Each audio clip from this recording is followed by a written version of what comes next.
Unc. Yeah. You see how motherfucking big my arms are and I'm just clapping? You see that shit? Ask you see that? No.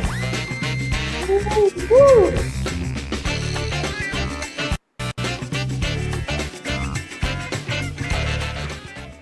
Hey, Aaron, you can hear me, Aaron? I know you can hear me. Hello, ladies and gentlemen, and thank you for joining us for another episode of Nightcap. Y'all know who I am. I am your favorite Unc, Shannon Sharpe, my partner and co-host, Liberty City's own Bengal Ring of Fame honoree, Mr. Olympia. That's Chad Ochocinco Johnson. Please make sure you hit that subscribe button. Please make sure you hit the like button. And guys, go subscribe to the Nightcap podcast feed wherever you get your podcast from. We want to thank each and every one of you for your support and your continued support. Because of you, thanks to you, everything that we've been able to accomplish was because of you.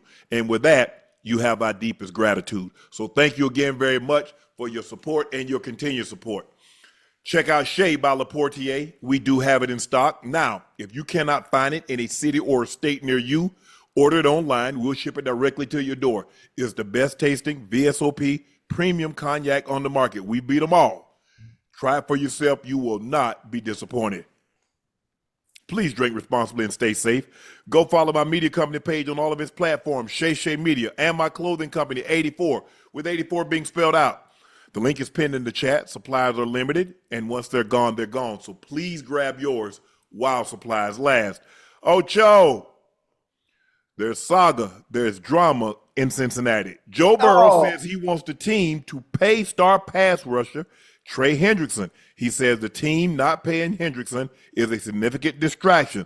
Let's take a listen to what Joe had to say. Shemar and T having agreed to deals. Is Trey not being here, his deal not done? Is that a distraction? Of course. Last year we had 2. This year we have 1, so we do have less. You'd love to have none, but that's life in the NFL. We're all supporting Trey and would love for him to be back. Ocho? Yes, sir. What's your take? Well, listen, I love Joe. Joe also has to understand this is business. This is business, and the Browns have one way of doing things. They've done things one way. And despite what he may say, despite his concerns about wanting Trey to be paid or it being a distraction with him not getting paid, this is the way they conduct business. All teams conduct business in the same manner. They're not going to be swayed or forced or bullied into paying an individual based on how we as players or fans or fans see fit. They're going to do things their way. They paid Joe Burrow. They paid Jamar Chase. They paid T. Higgins. I don't know. I don't have the numbers in front of me. I don't know how much is left in salary cap space.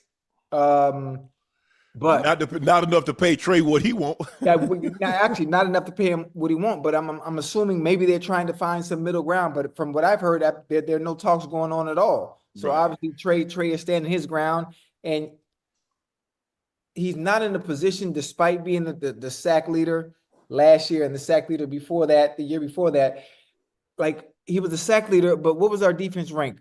Can someone can Ash look that up right now? I mean, just really quick, just curious. Well, without Trey, you'd have been 17th in college.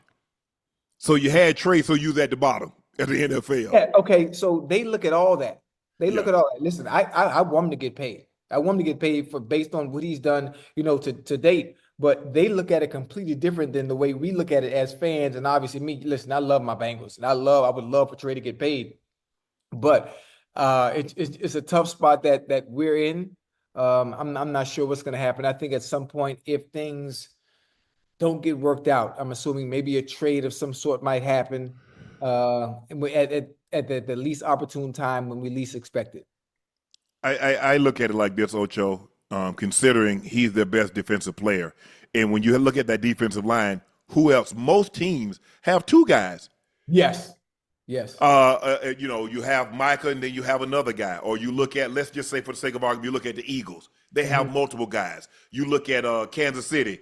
They have Chris Jones and have Kaloftis. They have multiple guys. Most teams, although they're not on the same level, but they have, you look at Highsmith and you look at Watt. So most guys have somebody to play off of. Right. It's him. Yeah. He led the league in sacks with really no one else beside him. You know, and brother Sam Hubbard just retired, huh? Yes. Sam And Hubbard just remember, he was retired. hurt most of the year, Ocho. Yeah, he was hurt. And also, when I think about it, I look at the AFC North, right? From an Yes. offensive standpoint and needing defensive players. I mean, it's bad enough we were already bad on defense. Let's not make it worse. Kansas City, Buffalo, Yeah. Baltimore, My Houston. goodness. And I mean, my goodness, like we need Trey in the dearest way possible to try to do what we can defensively so we can start a little better this season. You know, I know we always talk about the offense. You know, they always start slow, always out the gate, you know, being 0-2 or 1-1 or whatever. You got to stop somebody, though. Yeah, we got to be their able to problem is, Ocho, okay, you say, well, I'm saying, but here's the thing. They have two bad possessions. Their defense can't stop anybody. Now, all of a sudden, you're 14 points down. Hey. You got a lead. Okay, let's just say for the sake of argument, you have a lead. And we saw this against Baltimore. They have two bad possessions. Now Baltimore has the lead. Has the lead, yeah. So how far away are we from having a decent defense? Just curious. From your listen, you know, this is biased. And y'all just cut Pratt. Remember, y'all released Pratt. Yeah, so wait, hold on. Pratt was the middle back, was the Mike. Linebacker, yeah, he led your team in tackles. Yeah, he did. So Logan Wilson plays. They drafted somebody in the second round out of South Carolina. I was reading yesterday night. He must gonna be. And they seem really high on him. Yeah, he gonna plug and play then, huh? Yeah. And remember, Pratt was like, hey, he wanted a contract extension. He wanted to be, want a bump in pay. They're like, nah, bro, we can't bump you in pay. I was reading, I don't know, maybe somebody just throwing out numbers. I think Trey's supposed to make, 15, 16, 17 million? 17, They're trying to get him to 28. I don't think he's listening to anything that doesn't start with a 3. Now, I'm not, I honestly, because you see, he's like, hold on. One guy making 55, another guy making 40, another guy making 30, and then y'all want me to come in at 28. And he see Myles Garrett. He knows Michael is about to get something that starts with a 4, and y'all want me to start with a 2. Yeah, I just don't see that. Let's be fair. If he wants to get what he wants, he's not going to be able to get it because of everything you just ran off. We just paid 140, 130, and one making 55. Then there's no room for you to make. Do you take a discount? Do you take a discount or no? The question is, better question. Does he miss the first 8 games and then come back the last 8 games to make sure he gets a credited season? Or because that's what I would do. Because if you don't come back, they still have your rights. So I would, it all depends on how serious he is about his money. Oh, he's serious. Okay. He's serious. And this is the thing that you can do. When they know you love the game, Monk, when they know you love the game and they know you can't stay away from the game, they always want you to be team first, team that, team this, and team oriented and but when it comes time to play, this is what happens. Yeah. Now, I just talk about the Bengals in general. I'm talking about in general. Oh, yeah. They will use your love for the game against you because the business side of things will sneak up on you and bite you in the ass. Yeah. Every time. I'm trying to think of a guy that Sean Gilbert might be the only guy that I can remember that missed the whole season, and then he ended up turning around and getting paid. I think he went to Carolina. I think he's with Washington, and he ended up going to Carolina. It might be vice versa, but that's what I mean. I think the thing is to say what I would do is easy to say because you're not in that situation. Right. Me, I ain't missing no time. I understood that that was time I wasn't going to be able to get back. And like you said, Ocho, I think the thing is they know the guys that really everybody don't love the game like we do now.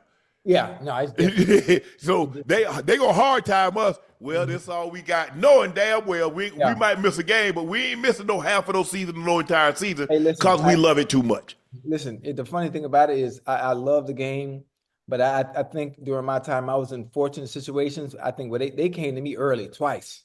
Right. They came to me early where I didn't have to deal with that type of situation. Just to me, it's almost a slap in the face a little bit. When you think about it. Yeah. It's almost a slap in the face. And we take it personally as players. And I know they do when situations like this arise, when you understand what your value is, you understand what the market is, and then you have a team that's hesitant in giving you said market value.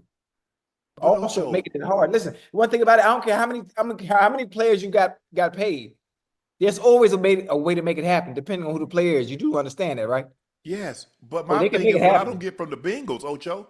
If you had this problem last year and you didn't resolve it during the season or after the season, what makes you think the problem is going to go away? It's like if you have a disease and don't talk about it. Well, just because you don't talk about it, you better go get it. You better treat it. Yeah. Because talking about it, but because not talking about a problem, like it's like two people argued, Ocho, and you go to bed. That issue is not going to be resolved in the morning because you didn't talk about it that night. As a matter of fact, you're going to give people an opportunity to build up. They're like, this mofo playing with me. They couldn't address me. They know. So you lay it over there steaming. She lay it over there steaming. You know, you get out of bed in the morning, you stepping on lips because her lip poked out to the floor. His lips poked out to the floor. So I don't understand how the Bengals thought this situation.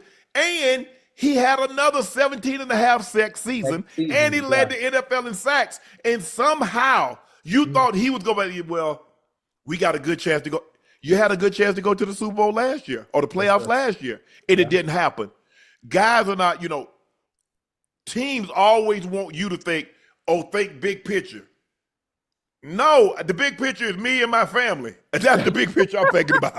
I don't know what picture y'all painting. Because, Ocho, what they tell you, Ocho, when they release players, you hear, and I think we're going to talk about this a little later, Jair and Gutekunst said what he said. They're always thinking about what is in the best interest of the team. Okay, what is the best interest of the business? Okay, players are businesses. Yes. What is in the best interest of Trey Hendrickson? Not playing is in the best interest of Trey Hendrickson. Being all honest, now I'm not telling the guy what he should or what he shouldn't do. Yeah. But this is what we do know. He take his ass out there on that field and he get anything that happens. And Lord forbid it does not. Yes, sir. He ain't getting no payday. You know that, I know that. Yes, sir. Yeah. Listen, I think it's tough. We're in a tough spot. The Bengals organization is in a tough spot. Trey Hendrickson is in a tough spot. Joe Burrow saying that it's a distraction to those that are in the organization, those that are on the team, those that are at minicamp right now. I think for the fans, it's a distraction and it's just like overwhelming. And they're like, God damn, here we go again. But again, as fans, as players, you have to be able to separate the personal side of being a football player in the business side. I think if you can compartmentalize and be able to separate the two and understand that it is business first, it's not personal, it's nothing against you as a player, but this is the way they conduct themselves, not just with the Bengals, but with every team in general. I think you'll be all right. I want Trey to get his money, though. Even if it's not with us, I would love to see him back with the Bengals, but I would also love to see him get what he deserves somewhere else. Because I think the thing is, Ocho, what happens is that Joe would like to talk about what a great day of practice they had. Yes, sir. But the media is asking him about Trey's contract. They're asking him about the rookie's contract, who we're going to talk about in just a second. So he's like, bro, I'm trying to say, hey, T and I had a great comment, had a great work today. We got some great work done today. We got better today. But you're asking me about a player that's not here. I don't know what you want me to say. Right. Joe is being the leader that he is. Yeah, we love to have Trey. And I think he's done enough he's earned, not deserved, he's earned a raise and pay. Yeah. Because guess what? Let's just say for the sake of argument, Ocho, instead of having 17.5 sacks, he had 5.5 sacks. Do you think they would keep him on the contract that he has now? Absolutely not. I answer it for you. No, they wouldn't. So now he outperforms the contract. You don't want to reward him. But if he underperforms, you'll punish him. Yes.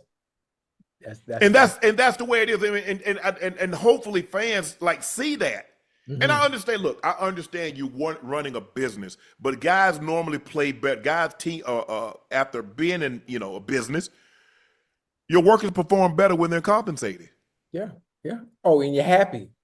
Yes. Which is one of the reasons. Why do you think they always go ahead and pay the quarterback? Yes. They always pay the quarterback. You get your quarterback out the way, so he had nothing to worry about. He's in the right state of mind, and he can focus on the job at hand. No distractions. And again, not being able to get your money after putting in all the work, the sacrifice, the sweat, the injuries. He led the entire league in sacks. He did that. He had 17 and a half. He was in the running for Defensive Player of the Year. And he's probably thinking to himself, what the hell do I have to do to get rewarded for my hard work? Yeah. That's crazy. It's unfortunate. And listen, it happens all the time.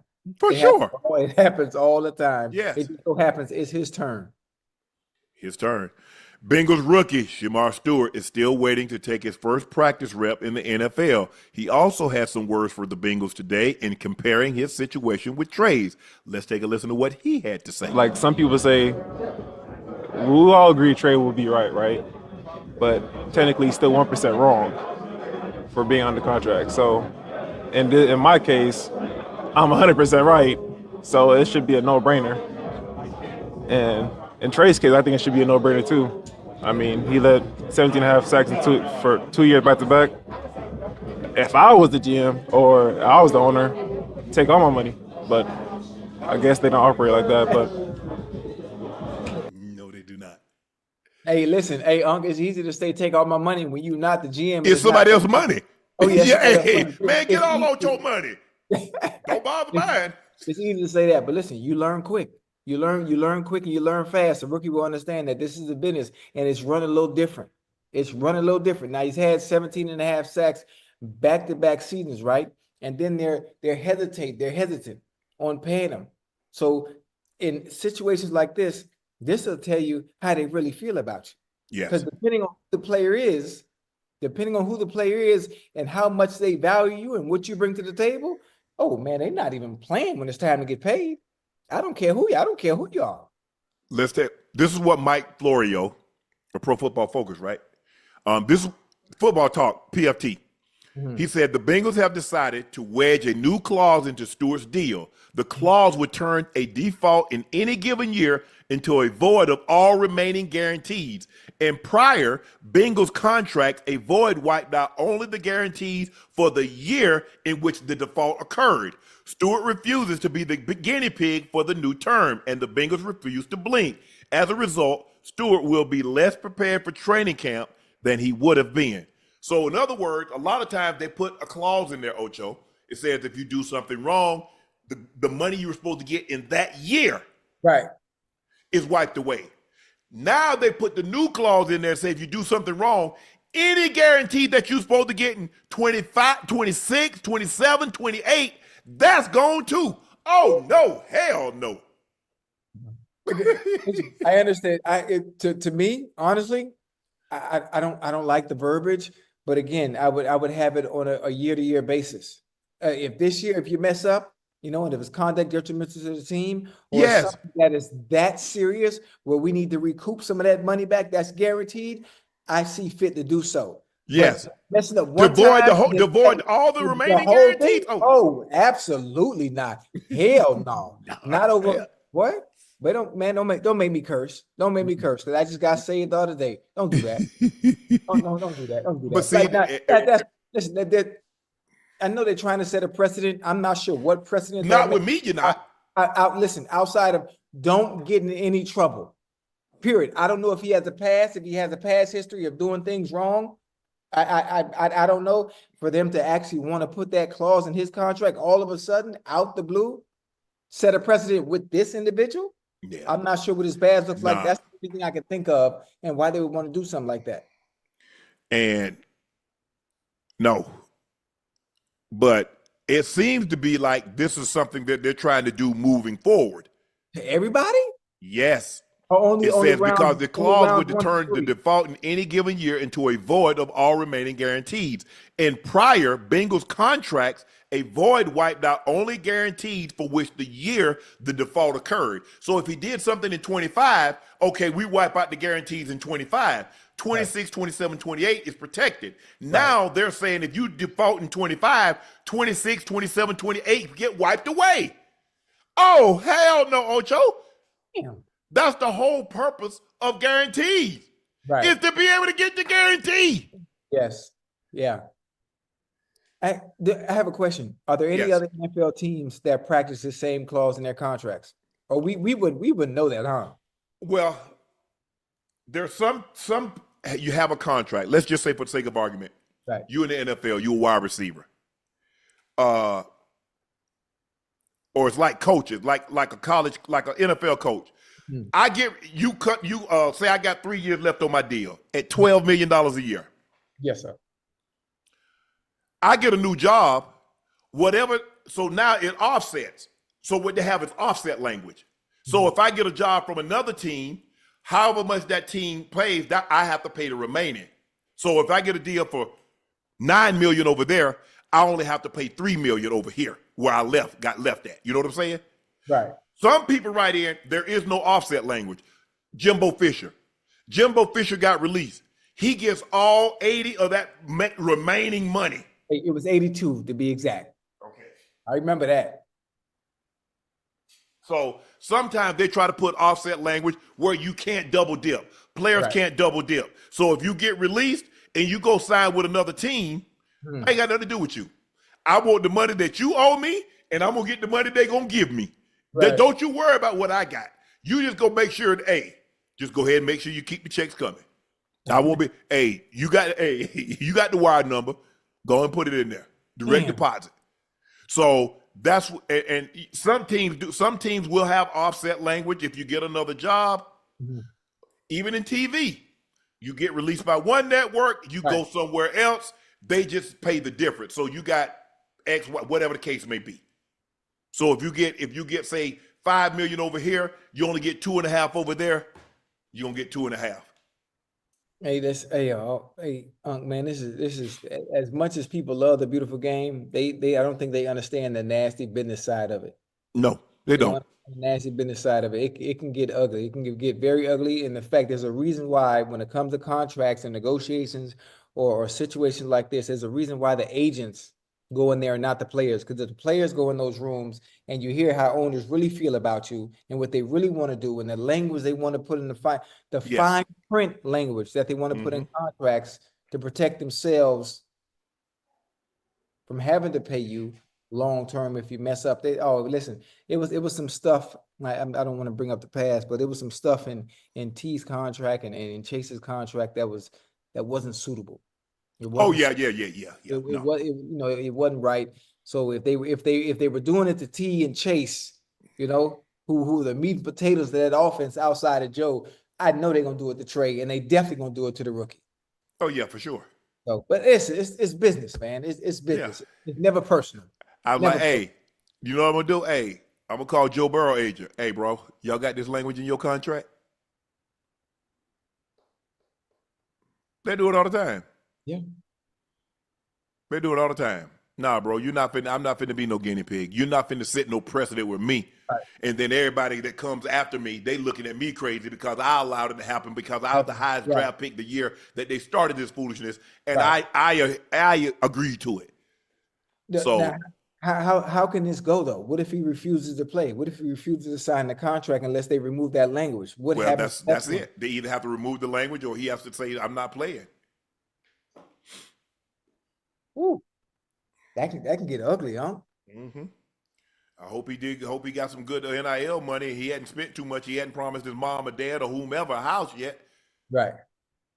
Damn. I don't like that for him. I don't either.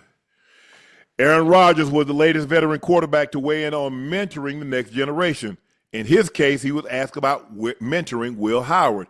He responded, "Will's a good kid. We got to talk a little bit. I thought he did really well today. He seems pretty bright, going through the progressions really well. I'm going to be with him every single day, every single meeting. Found my seat next to him today in the offensive meeting, whether or not it sticks, right next to Will Howard. So I'm going to help him out as much as I can." Okay. Ocho, you know what, Ocho? You know what? I ain't going to lie to you, Ocho. Let me tell you the true story. Ocho, I got middle in college with math.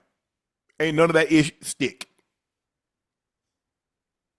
I told you, once we got past timetables, me and math really didn't get along, Ocho. Ocho, if I couldn't do this like this here, or write it down on little scratch paper, yes, sir. 6, 1. Me and math, you start getting the fractions and pies. Yeah. But listen, it's only one pie I know. That's apple pie. That's it. Butter pecan pie. And they start talking about if a train left at 4:30 in the morning and train B left at 6 o'clock in the afternoon, at what point would they? Ocho! Ocho! Hold on. If Johnny had 5 apples, Yeah. he gave Amy 3, Yeah. but Adam brought back 6. Man, if you Yeah. don't I'm like, bro, get this hold on. out my face. 2 trains. One leaves at 4:30 a.m. The other leaves at 6 p.m.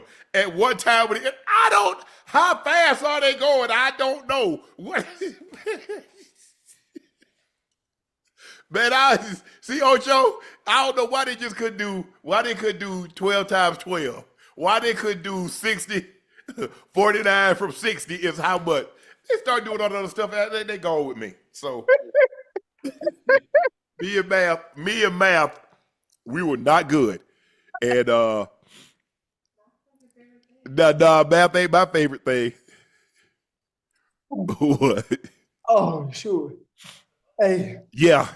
hey, what else? Hey, that was funny, boy. Yeah, but see, when it comes to percentage, okay, you got this much and you gonna get a percentage. Bro, how much is that? How much you want?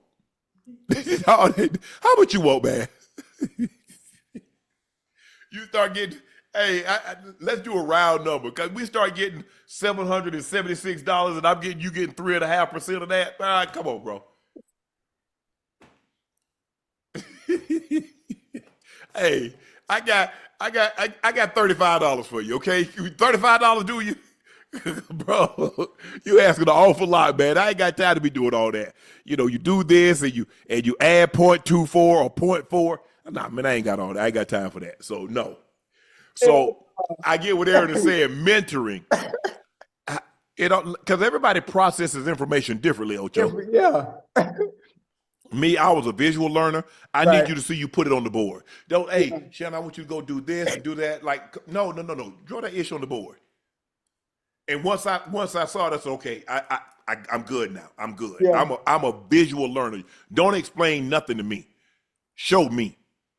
But at the end of the day, Oh, hey, boy, that was funny, boy. at the end of the day, the beginning of the day or at the middle of the day, Ocho, how well does somebody process information? Yeah. How well do they retain information? And then can you spit it out? That's it. Can you spit it out? Right. Because sometimes some people can read something and have no earthly idea what the hell they read. Mm-hmm. Some people can skim over it and give you a great synopsis of what it's actually saying. Yeah, everybody processes information differently. They do. Yes. Myles Garrett had a simple response today about Aaron Rodgers joining the AFC North. I think it's a good opportunity to put him in the graveyard. Damn.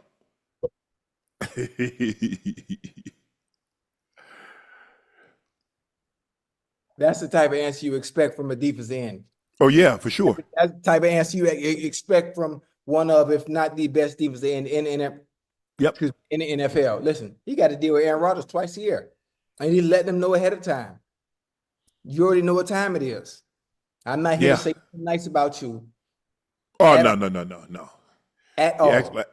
Actually, I'm trying to add you. I'm trying to add you to the resume. You know, I don't know if I've got an opportunity to sack Peyton Manning or Tom Brady or somebody, but hey, you're the next best thing.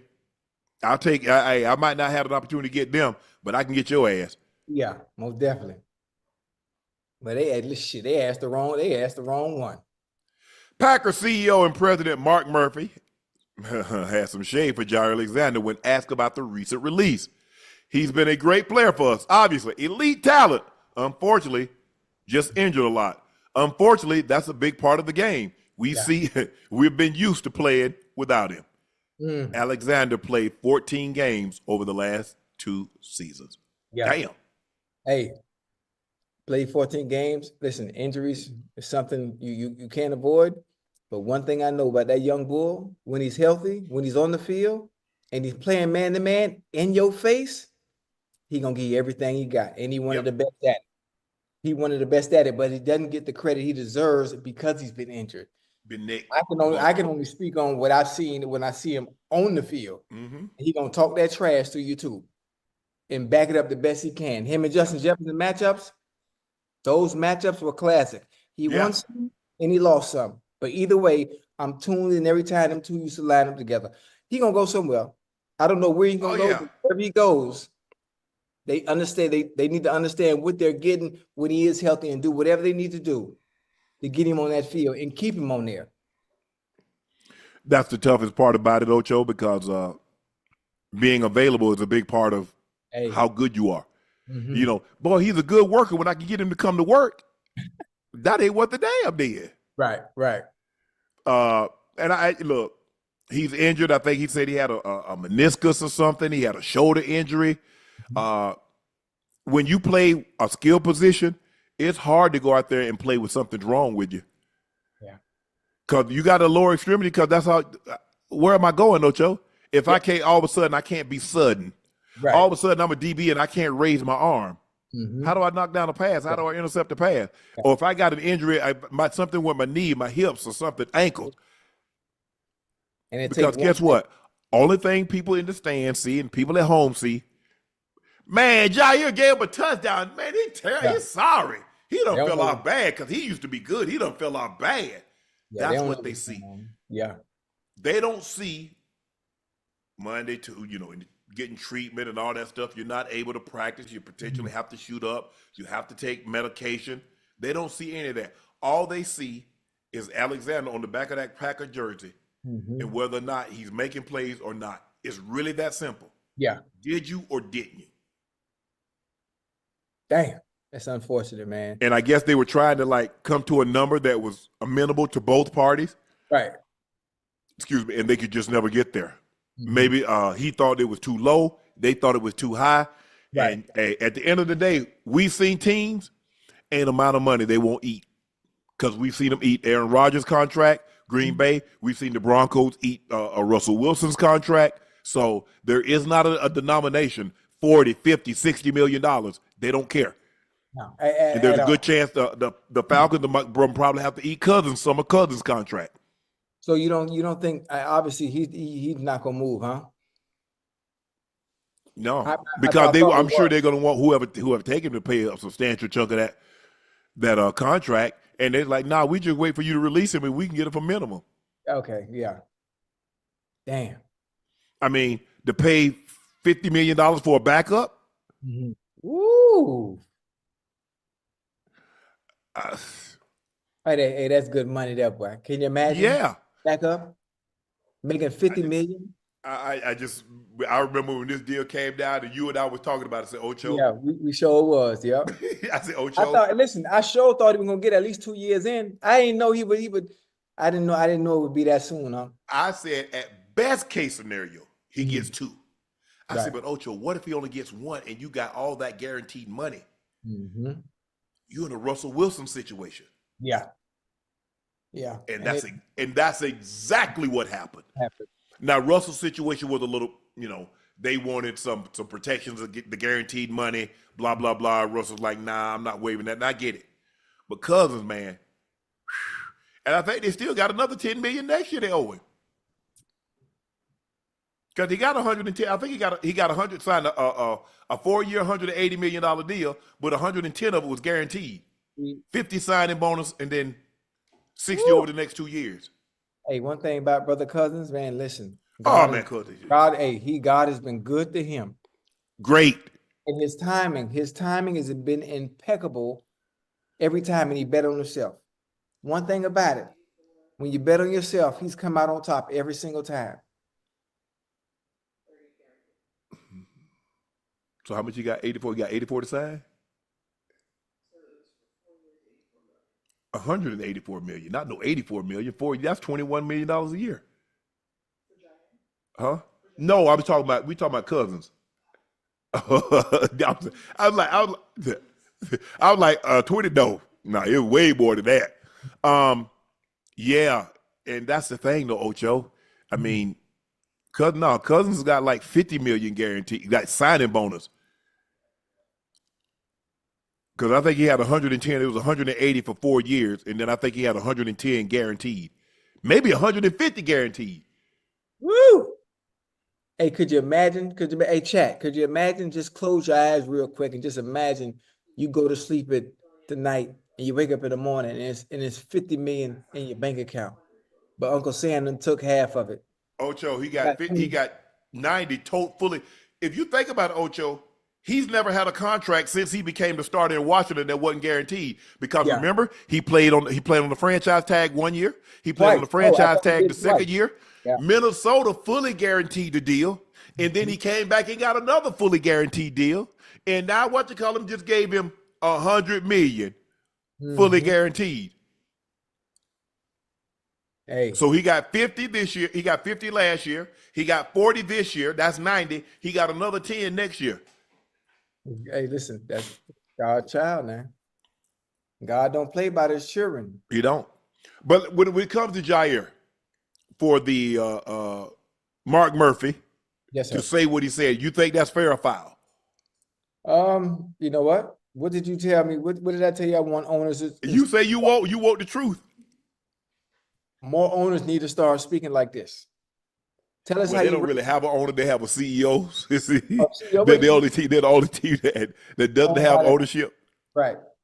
Yeah. I mean, listen, tell us how you really feel. Right now, the Bengals are in a situation right now. I mean, obviously, I know there's no one over there that would do that, but tell us why you really don't want to pay him. You know, it would be a breath of fresh air if we can get owners to speak out why really don't want to do things. Similar to what Mark Murphy did. Mm-hmm. You know what? We like him. We just don't feel we want to invest that much money into him. We don't think he's worth it. Okay, he got 17 and a half sacks 2 years in a row, but we don't think he can do it for another year. Right.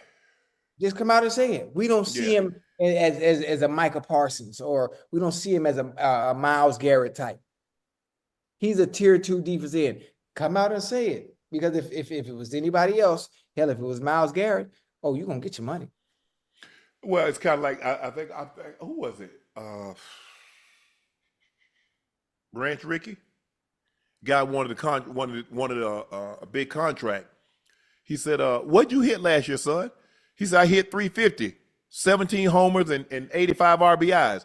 He said, what place did we finish in the division? He said, we finished last. He said, we could finish there without you. So I guarantee you Cincinnati's having this conversation. Yeah. Where do we finish in defense? With 70, when you got those 17 half sacks, you were in defensive player of the year running. Where do we finish? Where do we finish defensively? Okay, we can finish there without you. Yeah, and that's how I they guarantee they're having those conversations. Yeah, because it should you and I thinking, Ocho, it should be a no-brainer. The guy got 17 and a half sacks. He did it 1 year. He didn't do it just 1 year. He did it 2 years. Yeah. So you're like, okay, fine, cool. But a lot of times what the mistakes, and sometimes, it's better to wait. If you get T, you save yourself probably $30 million. Right. If you signed him last year. If you go ahead and now if you gave Trey $28 million last year, he'd jump on that with both feet. Yeah. Now he sees where the market is going. The market is not in the high 20s, low 30s. The market is in the 40s. Yeah. You see what you just said, the way you just explained it about the timing of when deciding to pay the players, and that's the difference in brother Harry Roseman and Jeffrey Lurie. Yep. The timing and when they decide to play players has always been impeccable. Yep. They always get them before it's too high. That's the Patriots motto. Yeah, they get them at the right time where it makes sense, and it's almost to a point where it's team friendly in a sense because you can continue to build around them. Yep. And I wish, man. I wish more teams did that, huh? Yeah, I don't get myself upset. We previously spoke about the reports that Terry McLaurin is frustrated with the lack of progress on a long-term deal. Well, new reports say that Scary Terry is not attending Commanders minicamp. All these camps now, Ocho, are mandatory. There are no more voluntary. They're all mandatory. Ocho, how would this situation end? He gonna get that money? He gonna get his money. You know, you see. Can I tell you how he gonna get his money? I'm gonna tell you. Yeah, I'm gonna tell you how he gonna get his money. How you gonna get it? Shoot, Jaden Daniels can go up there. Hello, who is it? It's Jaden. I need my number one quarterback. I need my captain. I'm not sure what you need to do on your end, but I know what I need on my end. I need Scary Terry to get that money, so I had that safety net. So I had that individual to throw to, the same one. Pull up the film from last year. I don't understand what the problem is. I don't know what we mulling around for. Get him his money. I still got 2 years before I'm up, so we're gonna be all right. No, I'm going. Yeah, this year, next year, after next year, I'm gonna come see you too.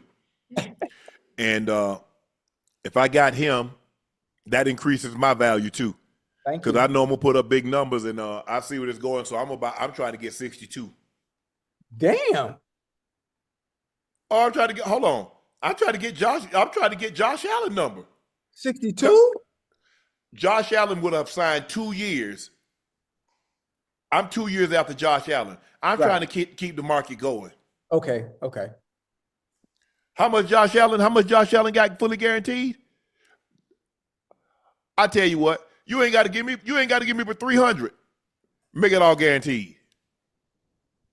300? Josh Allen got 330. How much is fully guaranteed? 250? He got a quarter billy? He got 250 fully guaranteed. Okay, boom, that's me. So 6 years, 330. I don't really care nothing about that. Tell me how much. If it floods, if it snow, if it's a tornado, a rainstorm, I don't care. Tell me what I'm gonna get. So guess what? By that time, Ocho, 275. That's gonna be the going rate, 275. Hey, so CJ Stroud gonna be in that ballpark too then. CJ Stroud up there after this season. Yeah, absolutely, yes. And you better hope Patrick Mahomes don't say, you know what? I'm tired of all these jokers making more than me. Give me my true value. He wouldn't do that. He wouldn't do that. Say it. Yeah, Pat Because he won't, I'm saying he's made it abundantly clear. Yeah. He's doing great with money. They've done great by him. And he's like, look, I'm just trying to keep this team together as long as I possibly can, keep as many good players around me, a la Tom Brady, as I possibly can. Hey, and plus, the money that I make off the field can sustain my lifestyle. And it makes up for what he's not gonna make in contracts as opposed to the other quarterbacks that's taking a huge lump sum. Yeah. I think the thing is, Ocho, when you look at it, my homeboy, he's gonna be like Brady. Brady was not the highest paid quarterback. Even though he played the most years, he didn't make the most money. Aaron Rodgers is at $408 million, I think, and then Matthew Stafford's at $391. Tom Brady way on that. I mean, Tom Brady. Listen, don't feel sorry for him. He made really good money, but Tom, it became painful. It became obvious to everybody. The most important thing was rings. It wasn't money, because Tom realized as a quarterback he was going to be able to make money. Now he's making $35 million, $37 million a year for 10 years. So he good. So he said, now look, I'll give y'all something to chase. Because y'all can pass me monetarily. I want to see the dude that's going to catch me with these rings. Who going to get 8? Who going to get 7? Who going to get 6 while we talking about it? I'm already there. I'm in the clubhouse. He says, look, I've already shot under par. I'm in the clubhouse. Come catch me. Damn.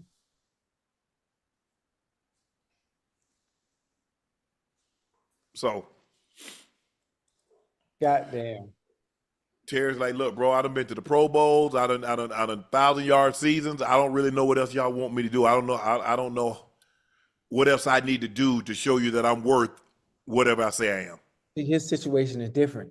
He's gonna get his money. It's just about being patient and the timing of when it gets done. Miss minicamp, just make sure you're working out before the season starts. Maybe before training camp. You don't want to miss another training camp. You don't want. No, you don't do that. Don't do that. And I'm sure that the organization understands you're going in a different direction. You're going in a different direction. You had a phenomenal season last year. You got things off. You got things off to a great start. Don't F it up. Don't F it up. Don't piss off the fans. You had a great season in NFC Championship last year. Let's keep that momentum and consistency of greatness going forward and changing that culture. Wow. Reports are saying coach wide receiver coach Reggie Wayne that is. Reggie Wayne is viewed as a possible interim head coach if Shane Steichen struggles to start the season. Ocho? I like it. You don't like it? Now, here's the thing. They're under, Jim Irsay, rest his soul. Mr. Irsay passed away a month ago. His 3 daughters took over. I think his oldest daughter, although they all have roles, she is the majority. She makes the decisions. Because even if it's a family thing, the NFL wants there to be one voice. They want one person to be able to talk. And so she's the oldest. And I guess he, put it in a situation where, okay, you handle this and it's going to go accordingly. But that'll be very, very interesting because it's one thing to like, damn, all of a sudden we're thrust into this and we're running a billion-dollar corporation, a multi-billion-dollar corporation. It's something entirely different when you got a head coach situation in your first year. That's not something that, you've been on the job for 5-6 years, Ocho. You kind of understand it. But your first year, you got to make that decision. I mean, listen, they've been around the game, though. They've been around the game long enough. Yeah, for sure. There are going to be certain decisions that are going to be made that can be, somewhat altering business decisions, and that is one of them. Listen, I'm not sure who made the call or who made the decision when Jeff Saturday got the opportunity. Jim Irsay. Jim Irsay. So again, he loves his players. He's really close to his players. I mean, So I mean, I think it would be a great opportunity for Reggie. He knows the organization, he knows the fan base, he understands the culture and what not only the fans but what that organization needs to get Indy back to their winning ways. Yeah, but here's the thing, Ocho. You have to understand, Jim Irsay had a personal relationship with Jeff Saturday. Yes, sir. They're just, even though they're around, they don't have the same type of relationships. They haven't developed that. And it's different, male, female. You know what I'm saying, Ocho? So going out, Mr. Irsay going out and drinking with Saturday and some of the guys is one thing. That's not what they're going to do. They're not going to have that same dynamic as their father had. And so that's what, I don't want Shane Steichen. I don't want him, the man, to lose his job. But, I mean, this is a situation they're just throwing stuff up like, what if he struggles? Yeah, Shane is going to be okay. Yeah. Shane is going to be okay. Him losing his job is all predicated on how the quarterback play is. Yes. Just the quarterback play is. That's all it comes down to. I don't want to call it the elephant in the room, but that's the goddamn elephant in the room. How well is a quarterback play going to play? Because if the quarterback play is bad, he's going to get you fired. That's what happens. And sometimes they play just good enough to get the coach fired and them self-cut. That's what Rich used to tell us, Richard Smith, he was our special teams coach. Yeah. He said, son, you play just well enough to get me cut and you fired. So that's going to be a tough. I mean, I think Houston's going to be, Houston's going to rebound, even though they won the division last year. I think they'll be a little bit better. We're going to be very interested to see how Jacksonville does this year. They got a new head coach. They got Travis Hunter. We'll see Trevor Lawrence. Yeah, he got to come back. He got Brian Thomas Jr. Trav. Yeah. I'm excited. Hey, Jacksonville, man. Boy, that stadium gonna be rocking, boy. That stadium gonna be rocking. Ocho, Shane Steichen says Anthony Richardson visited Dr. Neil Elatrosh in Los Angeles to get a second opinion on his shoulder. Steichen says nothing has changed and the plan is to just rest the shoulder for now. There's no timetable on his return. Damn. So Ocho, if we start a race, we running. All of a sudden, you catch a cramp or you get tired, your stomach start to hurt. So you stop. Yeah. You see what happened? So Daniel Jones right now is the starting quarterback for the absolutely 1,000%. Okay. Daniel Jones isn't the answer either, just FYI. It all depends on what's the question. Name the quarterback that went to Duke. He's the answer. When you say he's not the answer, I just need to know the question you're asking first. Listen, Daniel Jones is not the answer. I don't care what people say about Anthony Richardson, him being hurt, he was inconsistent last year, whatever it may be. Daniel Jones isn't the answer either. And that's no disrespect to him. I'm just being honest. We saw a large sample size of what he could do in New York in the biggest market. Yes. Biggest market with some decent talent around him. You know, I think from Too many turnovers, man. From a supporting cast standpoint, it's a lot better in Indy for him. Oh, for sure. Man, they got Jonathan Taylor in the backfield. Look at those receivers they got, Pierce and Pittman Jr. Yeah, man, absolutely. Oh, yeah, they got some talent over there now. So there's solid offensive line. Defense isn't bad. Yeah. There's no excuse. If you can't get it done here, then you are the problem. Damn, man. And I was Ocho. I was hoping for a turnaround year for Anthony Richardson. Picked the wrong time to have this type of injury. Because, like I said, maybe it's his AC joint or something like that. He went to the Curlin Joe Clinic out in L.A. Neil Elatrosh. Remember, I was telling you about him. Hold on. Why are we waiting to do it now and not doing it when the season ended? I don't know. Did he have surgery then? Maybe he's throwing. Because a lot of times, they bring extra quarterbacks in, Ocho, because they don't want the quarterback throwing so much so early, so soon. And sometimes they just get dead arms. And, I don't know how much he threw in the offseason, because as a pitcher, you got to throw. Right. He might be overdoing it, man. There's a possibility of that too. We don't know. We just 2 years ago. Yeah. Yeah, he's having I think it's his AC joint, isn't it? He had surgery after his rookie. Well, remember he only played like 3 or 4 games his rookie year because he got that shoulder and he had surgery on it. They're saying that he's experiencing soreness in that throwing shoulder that he had surgery on. Damn. Lions head coach Dan Campbell wants to have a live lion on the team sideline at Ford Field, but the NFL said hell no, despite owner Sheila Ford Hamp approving it. Sheila said had no problem with it, but the league apparently frowned upon those type of things. You know what? He'll be a perfect college coach because they never let you have anything. They let you have a Clydesdale. They let you have an elephant, a panther. LSU got what? A falcon fly down like at Auburn. Yeah. Campbell told pardon my take. Ocho. I mean, you want a lion on the sideline? Hell yeah, shit, I like that. So listen, all that does, it gives me another idea. Obviously, I'm not playing, but can you imagine me playing for Dan Campbell? Back during those days and the lion on the sideline, and I get to come up with a celebration after scoring, using the lion, using our mascot.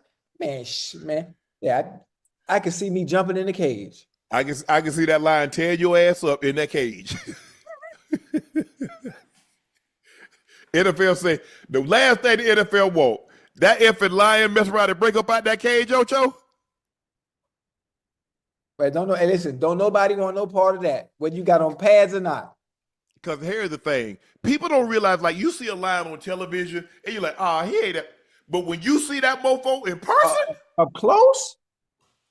Yeah, all right. 400 pounds of all muscle.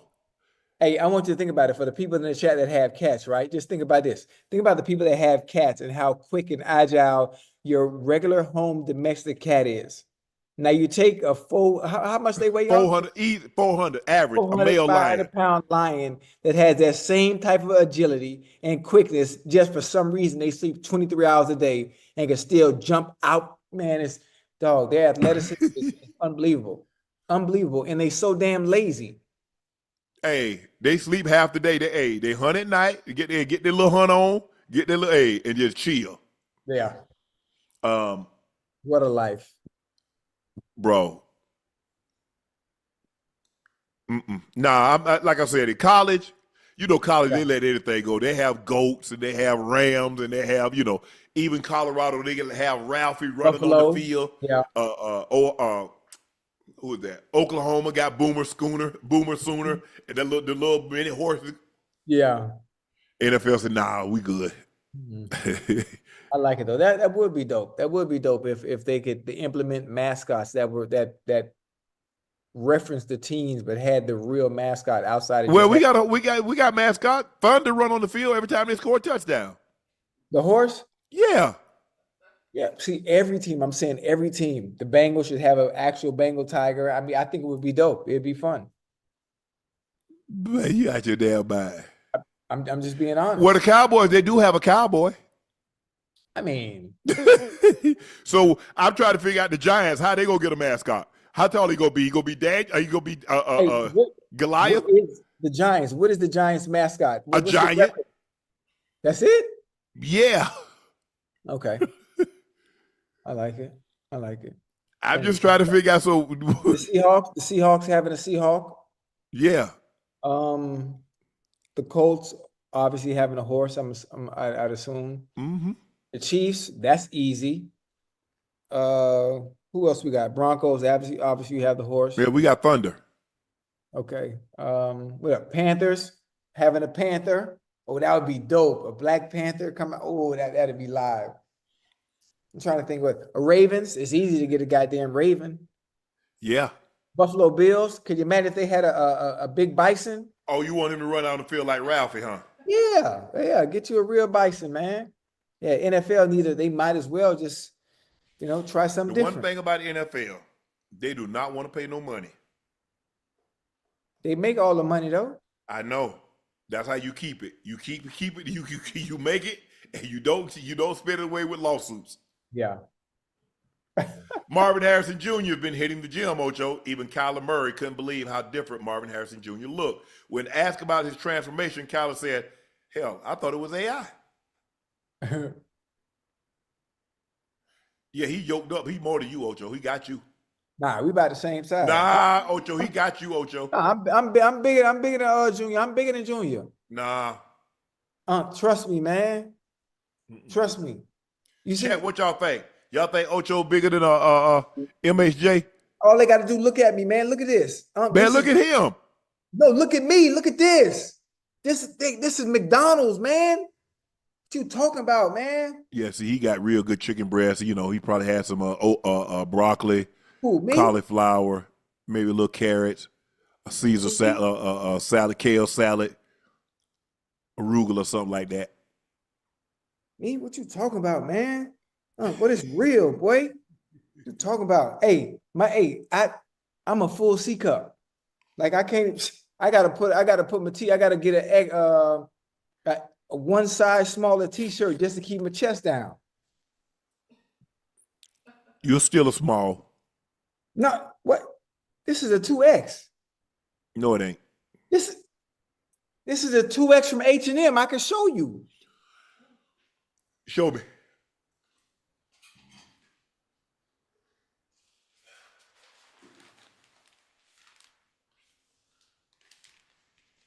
H&M. See it? God dang.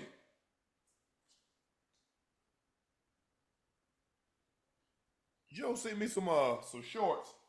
Who They that? talking about these are 2X. What's that? God damn, them things little, huh? And that's what I'm saying for 2X. Hey, send me them. Man, you get on that reformer, Hey, what kind of shorts them is? they supposed to be yoga shorts. Oh, they supposed to be small, huh? No, they not. Not for me. Nah, hey, yoga, I ain't never did yoga, but you're supposed to be free. Really. How am I free with those little tiny ass things? You don't want nothing baggy though. Hey, I must have to have a jock strap on, man. No, you supposed to have old baggy stuff in yoga. Oh no, you want to be free. Nothing. That's free, baggy. It's free, not constricted. Okay, I got you. Joe, I don't know. I think you might have missized these. Joe said, "Hey, where Joe at? Joe send me some too, man." So we'll see him tomorrow, Ocho. Ocho, According to Ian Rappaport, James Cook is present at mandatory minicamp There as we he seeks go. a new deal. James Cook had a simple response to why. I like my money. That's why I'm here. Cook adds he plans to fully participate in training camp. I mean, they're gonna take care. They're gonna take care of him. They're gonna take. And listen, at the running back position, you really can't play that game with them, boy. No. I'm just being honest, but they do not play that. Even though we view you, us on the outside looking in, we view you as a tier 1 running back along with Saquon and McCaffrey and them boys. But you really can't play that. They already don't value the position as it is, as well as you did for the Bills since you've been there. But they will replace your ass quick, and feeling they can find someone else that can do the same stuff you can do. Nah, don't do that. Don't play that game. I'm glad he's at minicamp. I'm glad he's at Yeah, man. 3-day missed minicamp, over 105,000 in fines. Man, listen. And you know, back when you and I played, Ocho, if you got fined, signed a new contract, the team could forgive that fine. Now they can't forgive a fine. Forgive it. Yeah, you can't forgive it. Yeah, you don't play with that money. He's gonna be all right. They gonna take care of him though. They're gonna take care of him. He gonna have to wait for it, but they're gonna take care of him. Ocho, Kyrie says, leave Cat alone. Let's take a listen to what Kyrie had to say today. Before I forget, y'all got to stop making fun of my brother Cat. I'm done with y'all. Stop making fun of my brother Cat. It's over for that. It's a fucking wrap. I'm letting y'all know, if you repost that shit again or you meme him up, I'm attacking you. Not like that physically in GTA, but I'm attacking you. All right? I'm attacking you. Y'all got to leave Cat alone, okay? Because y'all don't know what it's like to grow up in Jersey and have all of these cultures that you're a part of. Trust me on that. Jersey is literally 130 miles long. It is very, very small state. But when I get back to my point, I'm going to explain this to you. But I'm just saying, leave him alone, all right? Leave our Jersey. Like, because he's Dominican, he's black, he grew up in, a certain area in Jersey, just like me. And you got to survive out here. And you have many different demographics of people. So you got to survive out here, all right? Sometimes I don't agree all the time when he be, changing up his tone. Sometimes I don't always agree and all that shit. You know what I mean? That should be funny. But on a serious note, he is a man. He's my brother, and I protect him all the time. Yeah, that's what they be getting on it, Kai. Hey, I like it. It's funny. I like when he do it. I like when he be changing when His he gets voices. foul. Hey, Wow. hey, what do you say? What do you say? Wow. And one. Hey, I like it. I like it. I like when he changes his tone up sometimes. To me, it's funny. I like it, especially there was I don't know, was it TikTok or I saw it on Twitter where they asked Knicks fans to give us your best. They were spot on. Hey man, it was dog. I was in tears rolling. Mm-hmm. I was in tears rolling. So I understand Kyrie saying that's his boy and all, but They from Jersey. It's all the fun. expectations, and you close to home. It's right across the bridge. I mean, he grew up in that area. Cat had a lot going on. He was extremely close. Yeah. When you say he was a mama's boy, he was absolutely 1,017,000,000% a mama's boy. Yeah. They were close. Mm-hmm. And it took him a while to get over that. He spoke, I had him on the pod and he spoke about that. Mm-hmm. I like him, get an opportunity to talk to him off camera and just see his mannerisms and things like that. I like him. Do I wish he would get down on the block more? Yes. Yeah. And I think, he did a little bit more of that in the series against Indiana. He probably should, do that a little more. But he's a guy, he's very, very philanthropic. Joe and some of the people say they believe he needs to get in better shape so he can play defense a little bit better than what he does, considering he's 7 foot tall and had one block shot from game 2 to game 5. Yeah. That's unacceptable, Ocho. Yeah. You're 7 foot tall. You right. But I know one thing. Kyrie don't stop him from changing that tone up. That junk is too funny, man. Too funny. Oh my God. Hey, well, that thing be funny, boy. Oh man. Wemby went to see Monks this week, Ocho. Check out this photo. That's Wemby as a Shaolin monk. Woo! Hey, you talk about discipline and structure. Listen, listen. If Wemby's gonna do anything, if he's gonna do anything that is similar to what the monks practice, man, he might come back and have 50 points a game, huh? You know, he need to go do a Kareem. You know, Kareem went and trained with Bruce Lee. For real? Jetsun Kun. Yeah. You don't remember he was in the movie Enter the Dragon? Oh, that's right. Tall ass. Okay. Yeah. Yeah, you're right. That's why ain't nobody mess with Cap. Like ain't nobody mess with James Johnson. You sure James Johnson? Oh, that played with the Heat? Yeah, he in Indiana now. Ain't nobody mess with Cap. Cap know that thing, man. Okay. Was he a black belt? I think he is a black belt. Ain't Kareem a black belt?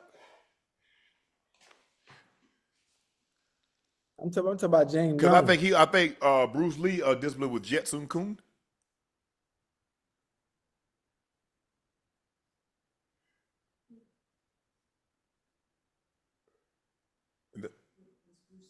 No, what was Kareem? Kareem don't have no belt? Just a brown belt to hold his pants up?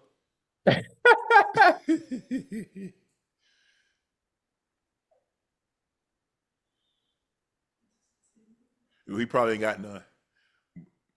Ocho, would you ever go on a spiritual awakening? How many days is it? There's some factors that I need to know before I go on a spiritual awakening. How many days? 3 to 5. Oh yeah. Well, 3 to 5? Yeah. I could do that. Yeah. I don't think I'm going to. Who that went up to the mountains and stayed up there for like 40 days or something? Ooh, 40 In days. the Bible. Yeah. Who that went up into the with that Mount Olive they went up to? Who's that, Jordan? Somebody went up there and ate honey and locusts. Man, please. Send me to that Shaolin temple where Wemby Hey, went. are they cooking chicken up there? I need to know if they get chicken breast, thighs. For 3 to They 5 got days. oxtails, rice. I mean, what we eating up there, Ocho? Hey, 3 to 5 days, I can live in any environment. I don't care how bad it is. Anything over that, I ain't doing it. A spiritual journey, I'm ready for that. Man, Jordan talking about he go to church.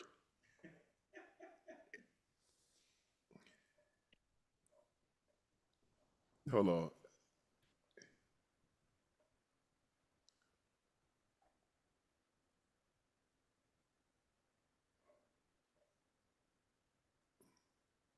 Man. What happened?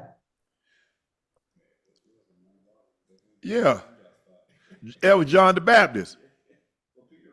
John the Baptist or was Moses? Yep. A unusual food such as honey, such as locusts and wild honey. Hey, locust is that animal? I ain't asking to ask you. I'm trying to figure out how long did he go? How long did he go, Jordan? A few days. He wasn't up there no damn 40 days.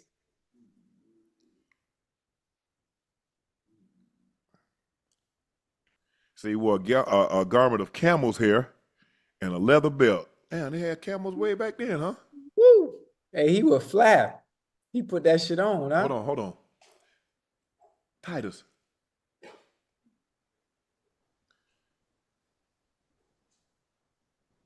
Boy, he said camel hair and a leather belt.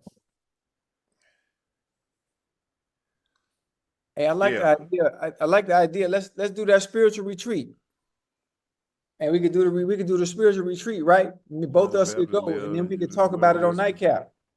Hold on. They said he lived in the wilderness till he was about 30. I sure hope he went up there when he was 29. Hey, I don't like So that. he went in there like a child. Hold on. Anybody know, Chad, how long did John the Baptist spend in the wilderness?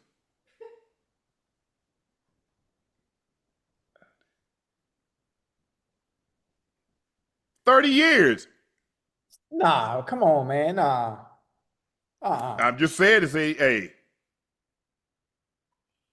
say he disappeared in Yeah, the wilderness for 30 years. Now I ain't finna hold you. I ain't even buying that one. I probably got 3 to 5 days. Yeah, 3 to 5, I could do that. In the wilderness, in the mountains, I don't care where I'm at. Rigid, cold temperatures the No, I last. don't need. Look, I need it ideal. I ain't trying to do no. I ain't trying to do no extreme temperatures. I ain't trying to do no extreme heat, no extreme cold. You don't like the cold? No, Oh, I love extreme cold. I like 72 and sunny. Nah, I need it cold. I need to have it cold. All right, Ocho, we got a very special guest joining us. NBA skills trainer to the NBA and college stars, Dribble2Much. Dribble, what it do? You muted. What's up, everybody? Man, I appreciate you guys having me here. Nah, we What's up, appreciate you baby? coming on. Do you go by Johnny or do you want to go by Dribble? Either way, whatever you want. Dribble is cool. All right. Okay, well, let's start with this. How did you get into training NBA stars, college stars? How did this profession come about?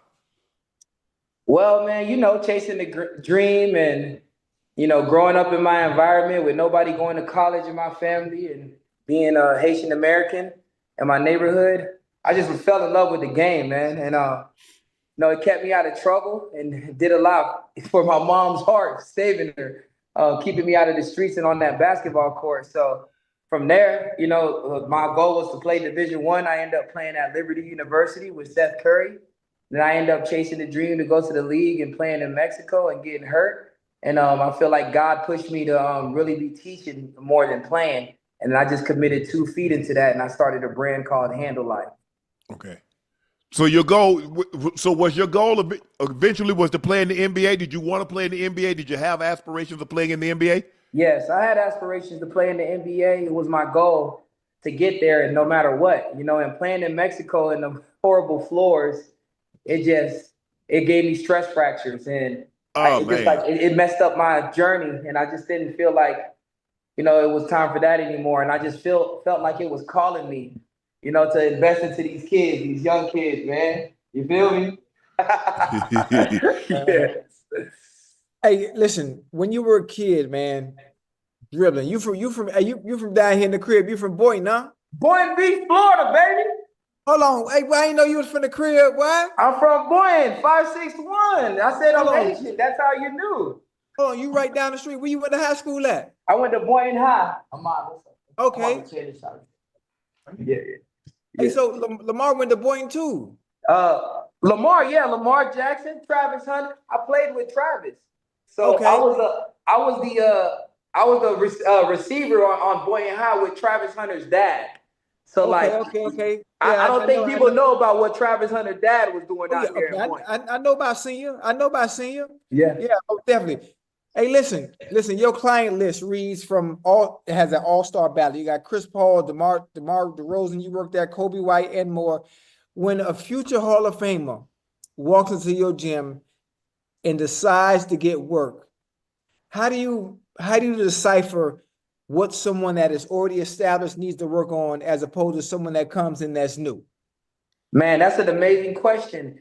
And for me, when it's like that type of skill level, Yes. I'm really confident in what I can do and what I'm teaching and how the people to get better. But I take those opportunities to really ease into like building a relationship with them because I'm really there to learn even more from them. Because, even though I'm a trainer, these guys are seeing different defensive rotations. They're really out there. So I collaborate with Chris Paul and I let him have the floor. And then I turn that into a drill and I add my skill to it. And it just becomes like a collaboration on the workout. Right. Okay.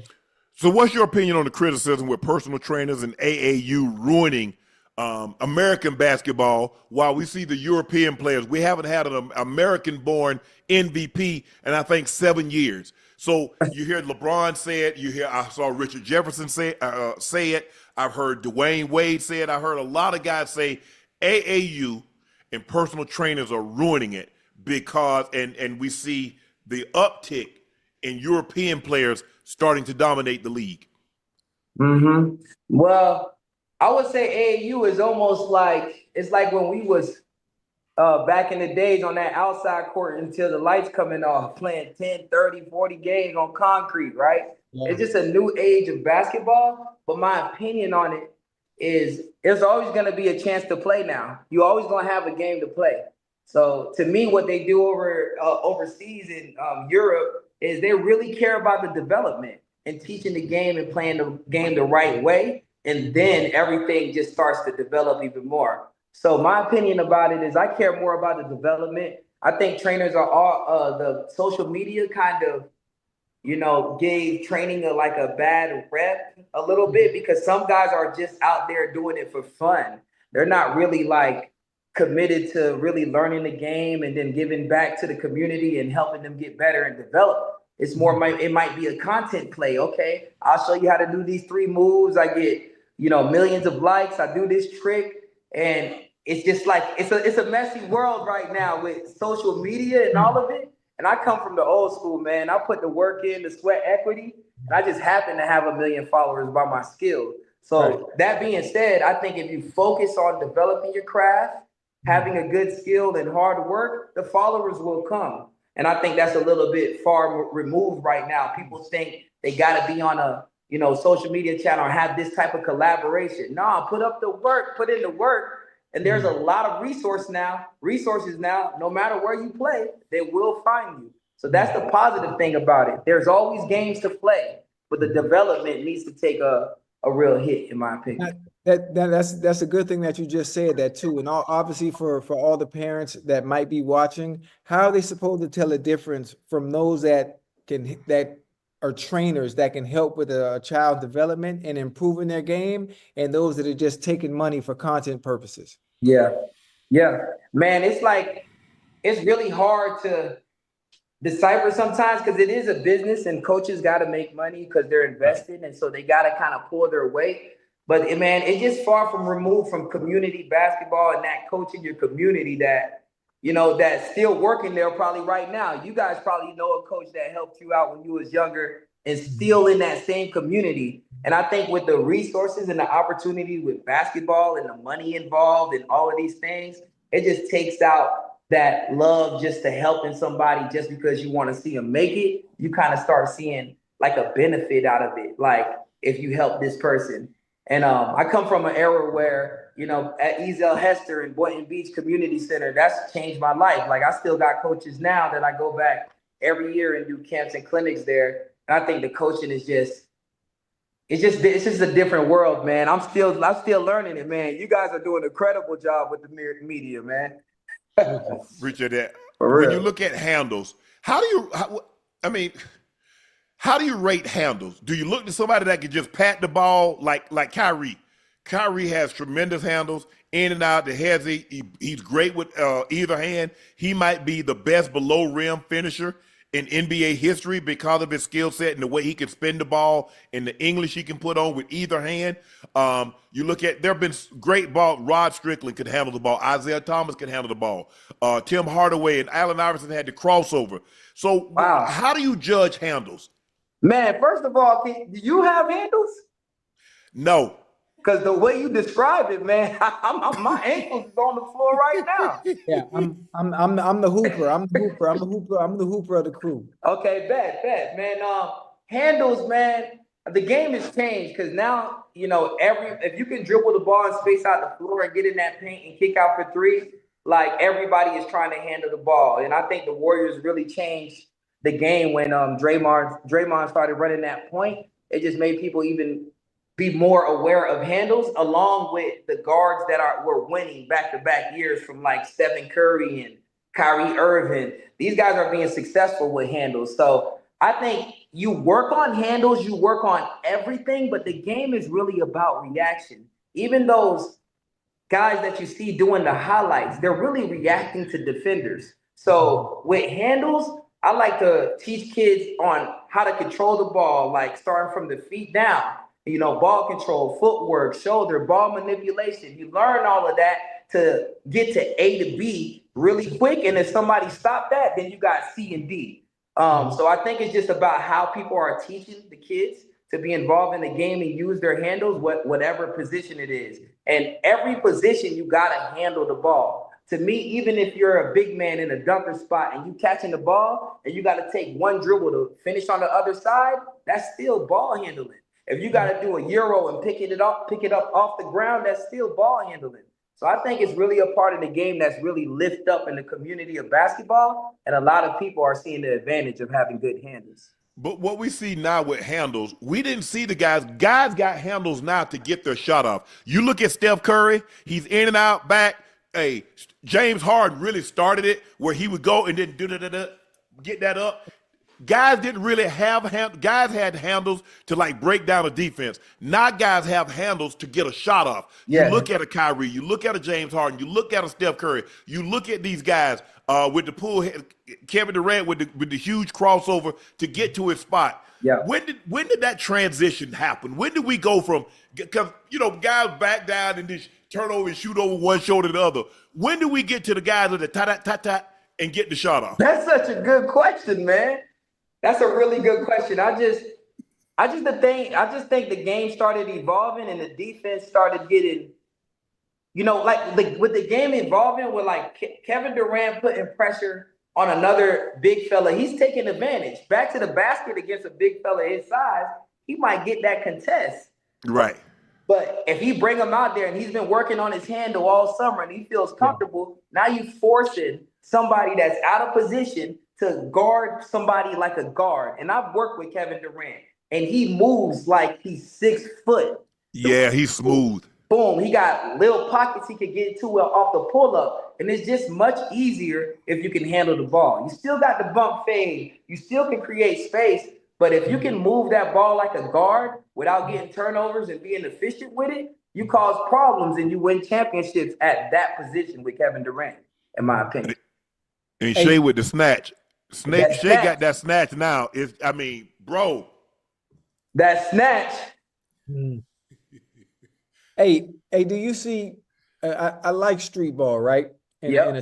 Do you think someone that plays street ball or loves the game of street ball can transition into playing organized basketball, even though some of the habits are frowned upon in organized basketball? Do you see a mixture of both being able to coincide together, or you don't think so?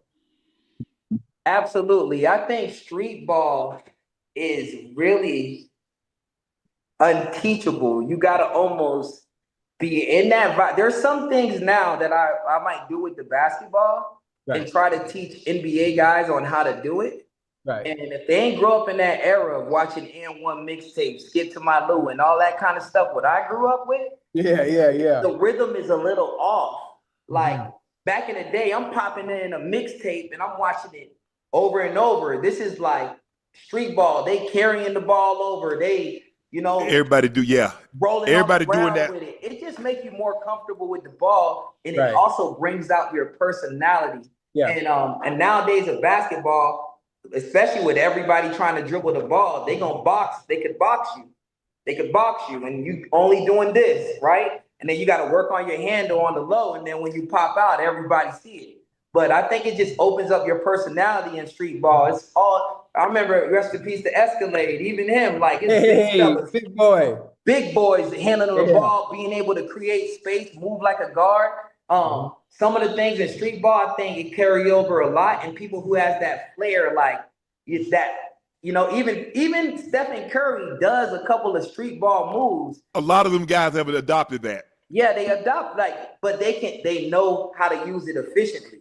They might do a street ball move and see it online, especially now with all these one-on-ones and all this stuff. Yeah. I got NBA guys, they're watching one-on-one battles like we used to watch Smack DVD battles. They they're watching one-on-one, and they're taking the things from one-on-one battles and they're applying it to the NBA. So they're definitely like in the community, and the new and one now might be these like amazing players like that are playing one-on-one, like Next Chapter and all these other guys doing it. That might be the new street ball. You know what I mean? In my opinion. It's like, I think the thing is, Go ahead, Ocho. Go ahead. I just had one more question. Listen, you're a basketball savant. So if you were to have a favorite player, not all time, just who's your favorite player right now in the game today? You just love everything about their game from A to Z. Kobe White. I just I've been on the process, man. I got him when he first came into the league and he had a little shoulder injury. He Yes, went sir. from averaging 9 points to jumping up to 19 to jumping up to 20. And he never missed the summer. And I've watched the process. I got clips that I can show you from training and working on reaction, working on his handle, to translating and doing against LeBron, one of his own idols, right? Yeah. So it's like, that's the special part for training for me, is being able to see these guys get in the lab, work on something. I help them create, and then now they go in the game and they put it out there for the world to see. And I'm able to be that middle person to show the youth, be like, hey, Kobe White loses the ball just like you. He goes hard, he gets tired just like you. But all the work we put in that lab, that's why he's my favorite player, because I know how much hard work he's put to be where he's at. So Kobe White's one of my favorite players. Chris Paul is one of my favorite players. Of course, my clients, right? I feel like the clients that I have, Chris Paul, DeMar DeRozan, Kobe White, these consistent clients that I have, they are a true professional. And I think there's a difference between being a pro athlete and being a professional athlete, coming every day and doing all of the things that you need to do to be great at this game. So, no, a professional is your occupation. A pro is how you go about the occupation. Yes, sir. I look at, and we talk about this a lot. And you said something very interesting. I think it's hard to not get incrementally better if you put the work in. I'm not saying that you're going to go from a guy that averages 10 points to all of a sudden averaging 33 points. I'm not going to say that you're going to be a guy that comes in and be, a sixth or seventh player to all of a sudden be a Hall of Famer. But it's just hard for me to see a guy put time in the gym and he's not getting incrementally better. Because I see Shea. I see a guy like Austin Reeves. I see some of these guys that you can tell that they put the work in, but I can also see guys, they haven't gotten any better since their rookie year. Why you think that, Shannon? Because see, the thing is, what you say, I see better than I hear. I heard what you told me, but I see your game has not evolved. And as a matter of fact, you're worse now, year 3, year 4, than you were year 1, year 2. Yeah. Because you're not putting the time in the gym. I'm not saying that you're going to be all of a sudden be LeBron or Steph or one of these great players, but it's just hard for you to put any amount of time into anything and not get better at it. Yeah, that is. And I think like the adversity that comes with it and the timing, like those two things are very important, because while you're getting better, there's going to be adversity. Sometimes you'll feel like, oh man, like for instance, me, I was at Liberty University and I had the best handles in the team. I felt like I was the best player in the team. And I didn't get as much playing time. I rode the bench. I had Steph Curry as a freshman in front of me, leading the country in scoring. And my coach wanted me to get paint touches and find people. But when I got recruited as a scorer. So it was hard for me to translate that. And I think evolve your game better. It's all about that circle of people that's around you. Like you might be in a situation where, okay, coach just wants you to run to the corner, shoot a 3 and play defense. But you got this whole bag that you can go to. That's like a fine balance between doing what the coach needs you to do and then getting in your bag. So I think with development, you got to, for that confidence to get better, it got to be a lot of factors that's hitting. It got to be your upbringing. It got to be, the adversity on how you handle it, how you take direction. It's more than just putting that ball in that basket and, working. We know a bunch of dudes from our neighborhood. They good but it's a lot of things to get better in basketball. It's not just basketball. It's like you got to learn how to play this game and you got to learn how to be a professional at it. Dribble, all they wanted was a janitor or a cashier, and you was trying to be VP or the CEO. Damn. All they wanted is a janitor. That's all. That's all they were looking for. That's all they were looking That's for. all they need. They ain't saying you're gonna be that next year. They just said they need you to be that for right now. Can you do it? How many stories have we heard? Somebody starting out in the mailroom, somebody starting out at the bottom floor, and all of a sudden they're CEO of the company. Yeah. Because a lot of times we can't see past our own situation.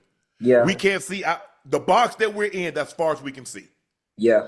Sometimes you have to think outside of the box and see yourself beyond where you actually are. And being humble and having a great routine that keeps you mentally strong and keep you chasing your goal, even if it's not right now. You know? Yep. Well, Dribble, thanks for coming on. Tell the chat where they can find you at on social media. Man, you can find me at Dribble2Much on social media or Handle Life, or you can find some training tools if you want to on handlelife.com to get your handles better. Man, appreciate it. All the best. Continued success, man. Thanks for giving us a couple of moments of your time tonight. We greatly appreciate it. Continued success, bro. Man, thank you. And continue having that great success on the show. I can tell why it's a great show. Some of the questions I've got asked on this show, I've never been asked in my life. So you guys are doing an incredible job, and keep it up. Thank you, man. I appreciate it, man. Thank you, Yes, boss. sir. Yes, sir. All right. That was fun. All right, Ocho. Yo, Now it's time for rough draft. Today's okay. We got the animation. We'll get the animation. Come on.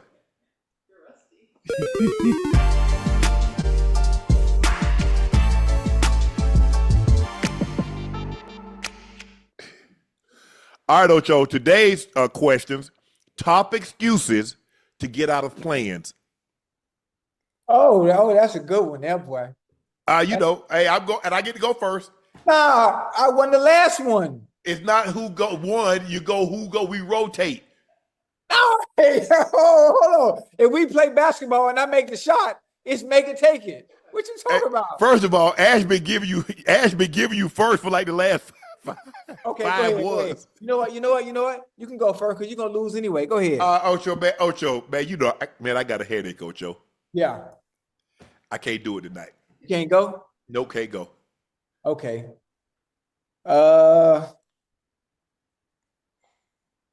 You know what? Hey, it all depends what those plans are. Yeah, that too. Hey, give me a minute. I'm gonna call you right back. Okay. I'm gonna call you right back. I'm gonna let you know. Okay. I'm gonna let you know. I'll call you right back. Man, don't never call back. Man, Ocho, something came up. Something came up. Yeah. Nah, listen, that ain't better than, man, I ain't got nothing to wear.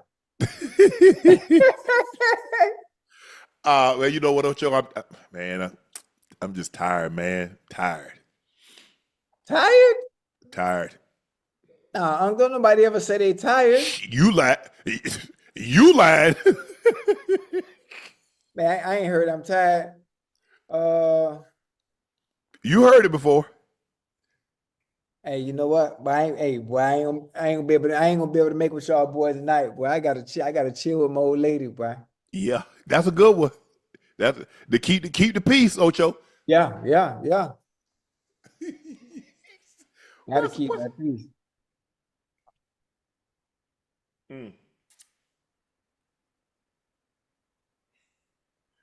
Headache. Something came up. I'm tired. Yeah. I'm sick? No, that's a headache. Okay. Damn. I mean, headache ain't really sick. You know what? How about this? Damn.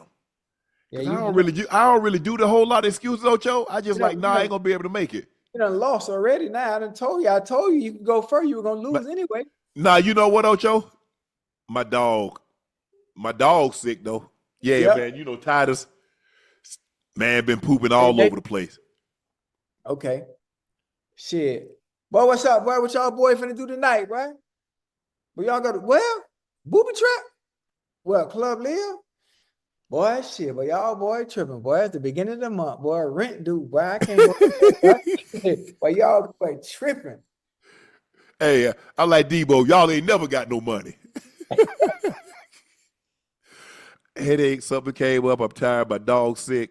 What else could I use? Like I said, man, I don't. Oh, Ocho. Car man. Shit, man. This car man. I don't know what's wrong with this car. Yeah. I ain't got but one car. All of them on the brink. Yeah. Hey. Well, Car hey, trouble. hey, I ain't got. Listen. Well, what y'all trying to get into, boy? Hold on. You know you got to hit with that. Shit. Yeah, boy. Chill, I boy, say but- I'm tired. I use Hold on. tired. I ain't say I was tired, boy. I ain't even get to make excuse yet. You- Boy, shit, boy, you know a nigga tank on E, boy. You got $20 for you, boy? Shit, man. You going back to talking like when we was in high school. Yeah. Hey, boy, my tank on E, boy. I ain't really got it right now, boy. I won this one, Ocho. I think I got this one. No, you ain't get this one. Yeah, I got this one. Hey, I think I got this one, Ocho. I told you was gonna lose before we even started. Nuh-uh. Yeah, man. You know, car man, hey, the car man, that car trouble, man, get you every time. Hey, not having no gas. Not having no gas. But you know, Ocho, but see the thing is, you got them homeboy, hey man, you got $2 on you? Cause you know back then, not now, but when I was coming up, you get about 4 of y'all get $2 each, ride all night.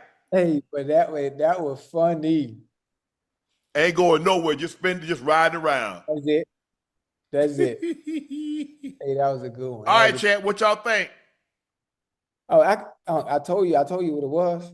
You know I won that one. I won that one before it even started. All right, well, guess what? We going to your favorite. Now it's time for Spello Cinco. Are we doing spell? Where you had at? You might have to. Do I need to call to get your hat back too? Man, she threw it away, man. Threw it away. It's all good. It's all good. We'll get you another one. Yeah, it's all good. Shit, I talked to my dog the other day. Good. I'm glad y'all cool still. Yeah, we cool. That my dog. You know, that my dog. You want to see people, living and being happy and stuff. Yeah. You know? Yeah, that's my dog. All right, Ocho. The first word is differentiate. Huh? Differentiate. DIFFERENTIATE.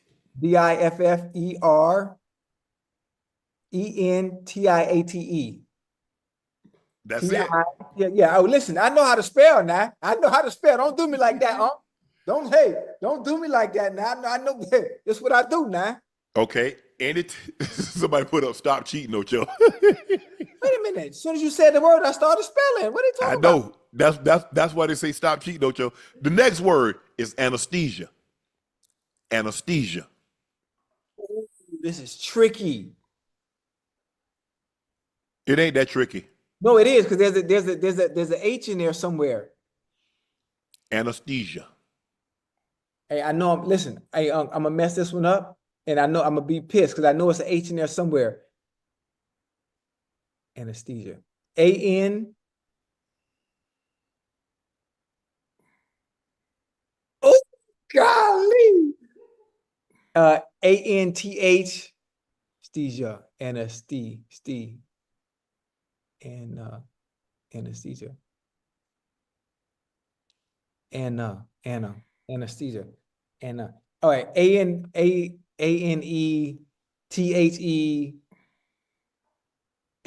man. God damn, man. A-N-E-S-T-H-E-S-I-A. Anesthesia. I wasn't gonna get that one. I see anesthesia so much, and I still spelled it wrong. Shit. Okay. I got the next one though. Don't worry about it. I got the river horse of Africa, hippopotamus. Hippo. Okay. H-I-P-P-O. Hippo. P. Hippo.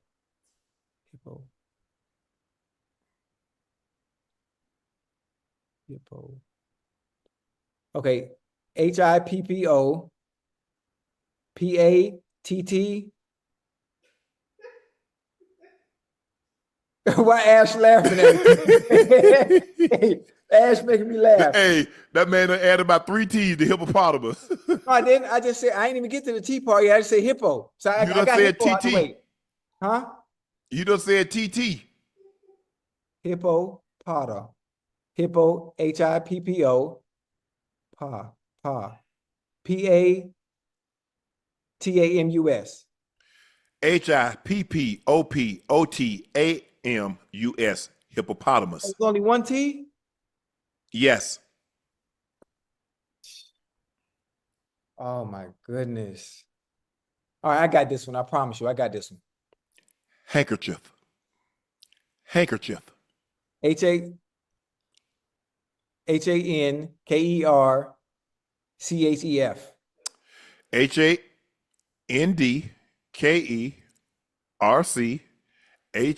HANDKERCHHIEF. Handkerchief.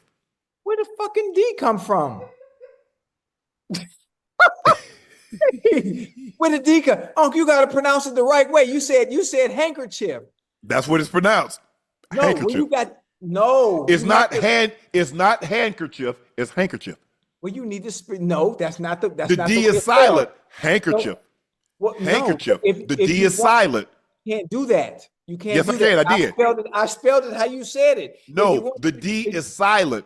It can't, no, that's not gonna work. That's not gonna work. If It you ain't want- work. you need to say handkerchief if you want It's me not to handkerchief, it's handkerchief.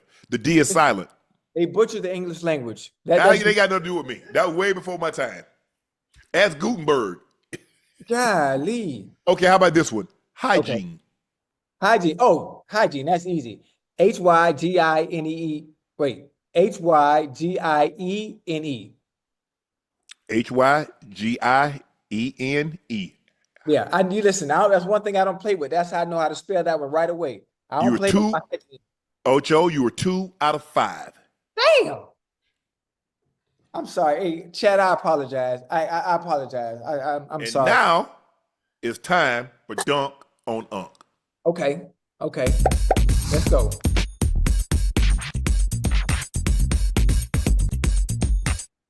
Oh yeah. I've been struggling reading a little bit.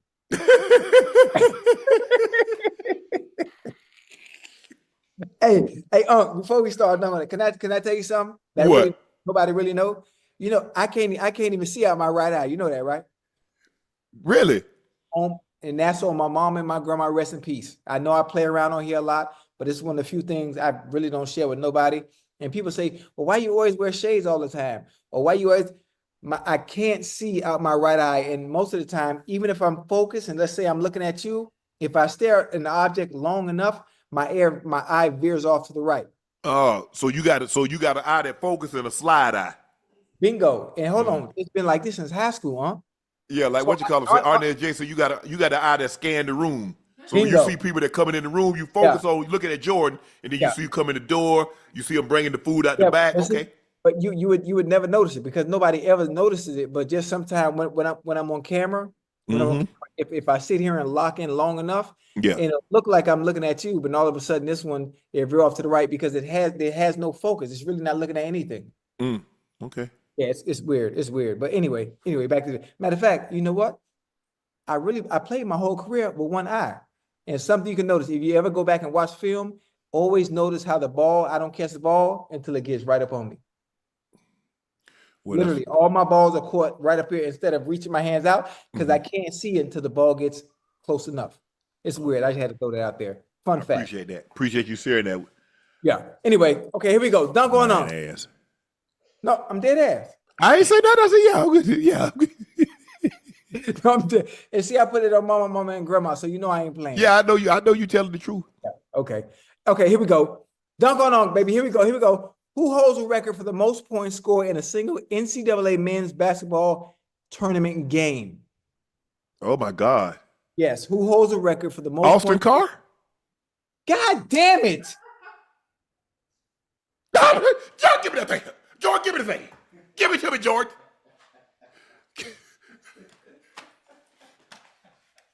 Come on, man. Listen, they have to stop briefing you before we do these shows. Somebody brief you. Is no. First of all, Ash, back in 1970. There's no way you're supposed to know this. Why am I not supposed to know that?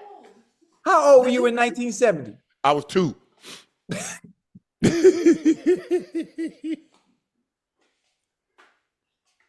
Ocho, I'm telling you, that's what I do, Ocho. Let me put these old hoochie daddy Joe Johnson shorts on.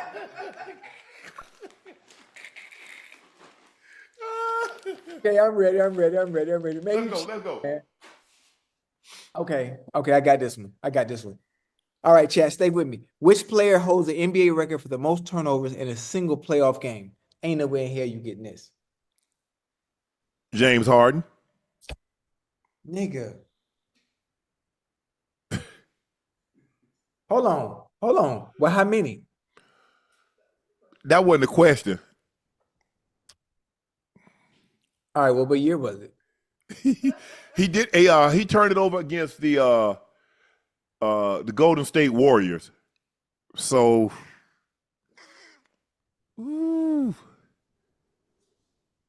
it's either I want to say 15 or 16. 15. Yeah, it's 15 or 16. Yeah, well, you got it wrong. You got the answer wrong because you can't decide. You can't decipher on what year. You asked me who holds the record for the most turnovers in a playoff game. I gave you James Harden. Then you try to stump me, Ocho. I don't do that to you. I'm not trying to stump you, but we talk about turnovers. So you said it with James Harden. But I said it with James Harden, so that was the end of it. I'm 2 for 2. Go ahead, come on. People want to know. You cheating, man. Who holds the NFL record for the longest punt in NFL history? The longest punt? In NFL history, yes. Ooh, I can't remember. Oh, my God. It's 98 yards. It's a Buffalo Bill. I can't remember the guy. Donnelly? Who? I think his name is Donnelly. Wrong. The answer that you were looking for was Steve O'Neal. 98 yards in 1969. Yeah, I knew it was 98 yards. Mm-hmm. Yeah, we got you now. You're not gonna get another one right from this point on. I guarantee you that. And you could bet your bottom dollar. Who was the first player in the NBA history to record a triple-double in their rookie season? A triple-double in their rookie season. Who was the first NBA player in NBA history to record a triple-double in their rookie season? Woo.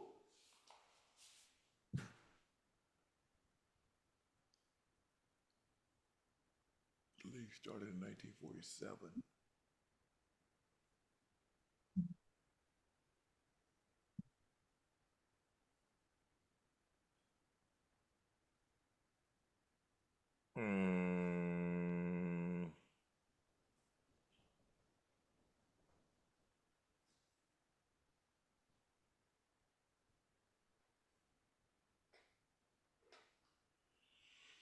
It's rookie season. Yeah. Chad, we got him. Chad, we got him on the ropes. Triple-double didn't, but first of all, the triple-double didn't become a stat in the 40s. It didn't become a stat until like the 60s. Yeah. We got him on the rope like Ali. He trying to dodge the punches, but he getting hit by Joe Frazier. He's getting hit by Joe Frazier. Oh, my goodness. Yeah. Let me know if you want to fold. You want to fold? Let me know. We got him. Wilt, I don't know. Wilt who? Who was it? It better not be no Bob Cousy. No, his name is Wes Unseld, 1968. First player in NBA history to record a triple-double in their rookie season. Oh, you know what? Wes Unseld. Yeah. I told you you're not getting no more right. Here you go. You ready?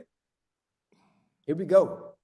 Who holds the record for the most career fumble recoveries in NFL history, and how many did he recover? Oh man, Lord have mercy. Fumble recoveries. Yeah, don't call him the Lord. He can't help you. Yeah. Ooh.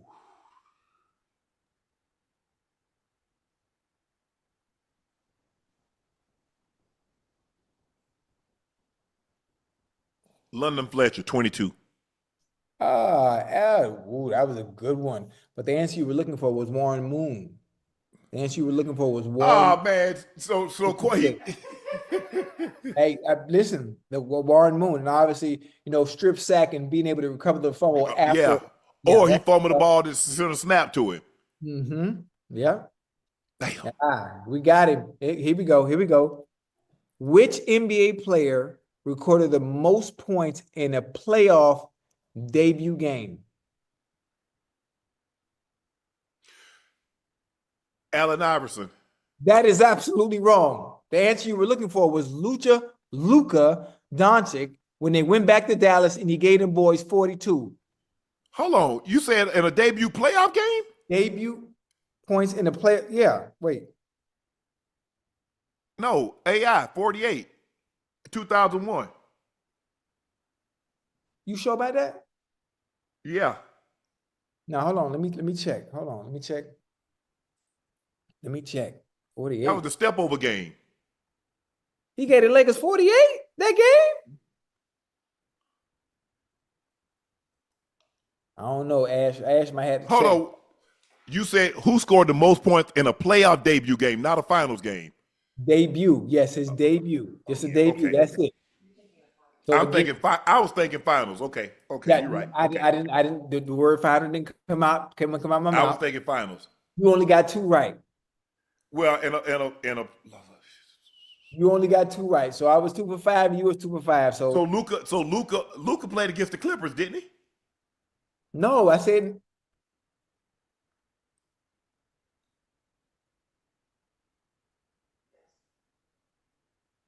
what that was. Are you saying who scored the most point in a return against a former team? Yes, sir. That's not what you. Lord have mercy. Well, I mean, if I say debut would mean you. No, a debut means the first time you've done something. Right. What? Debut, but it was against the Clippers. It wasn't against Dallas. He played with Dallas. No, he said in a debut game, he said against Luka to the Dallas Mavericks. But I'm saying, but he did it against the Clippers, right? No, he did not. He scored 42 against. He scored 42 against the Clippers. He did it as a Dallas Maverick. That's absolutely wrong. Actually, Ocho, that was the. Yo.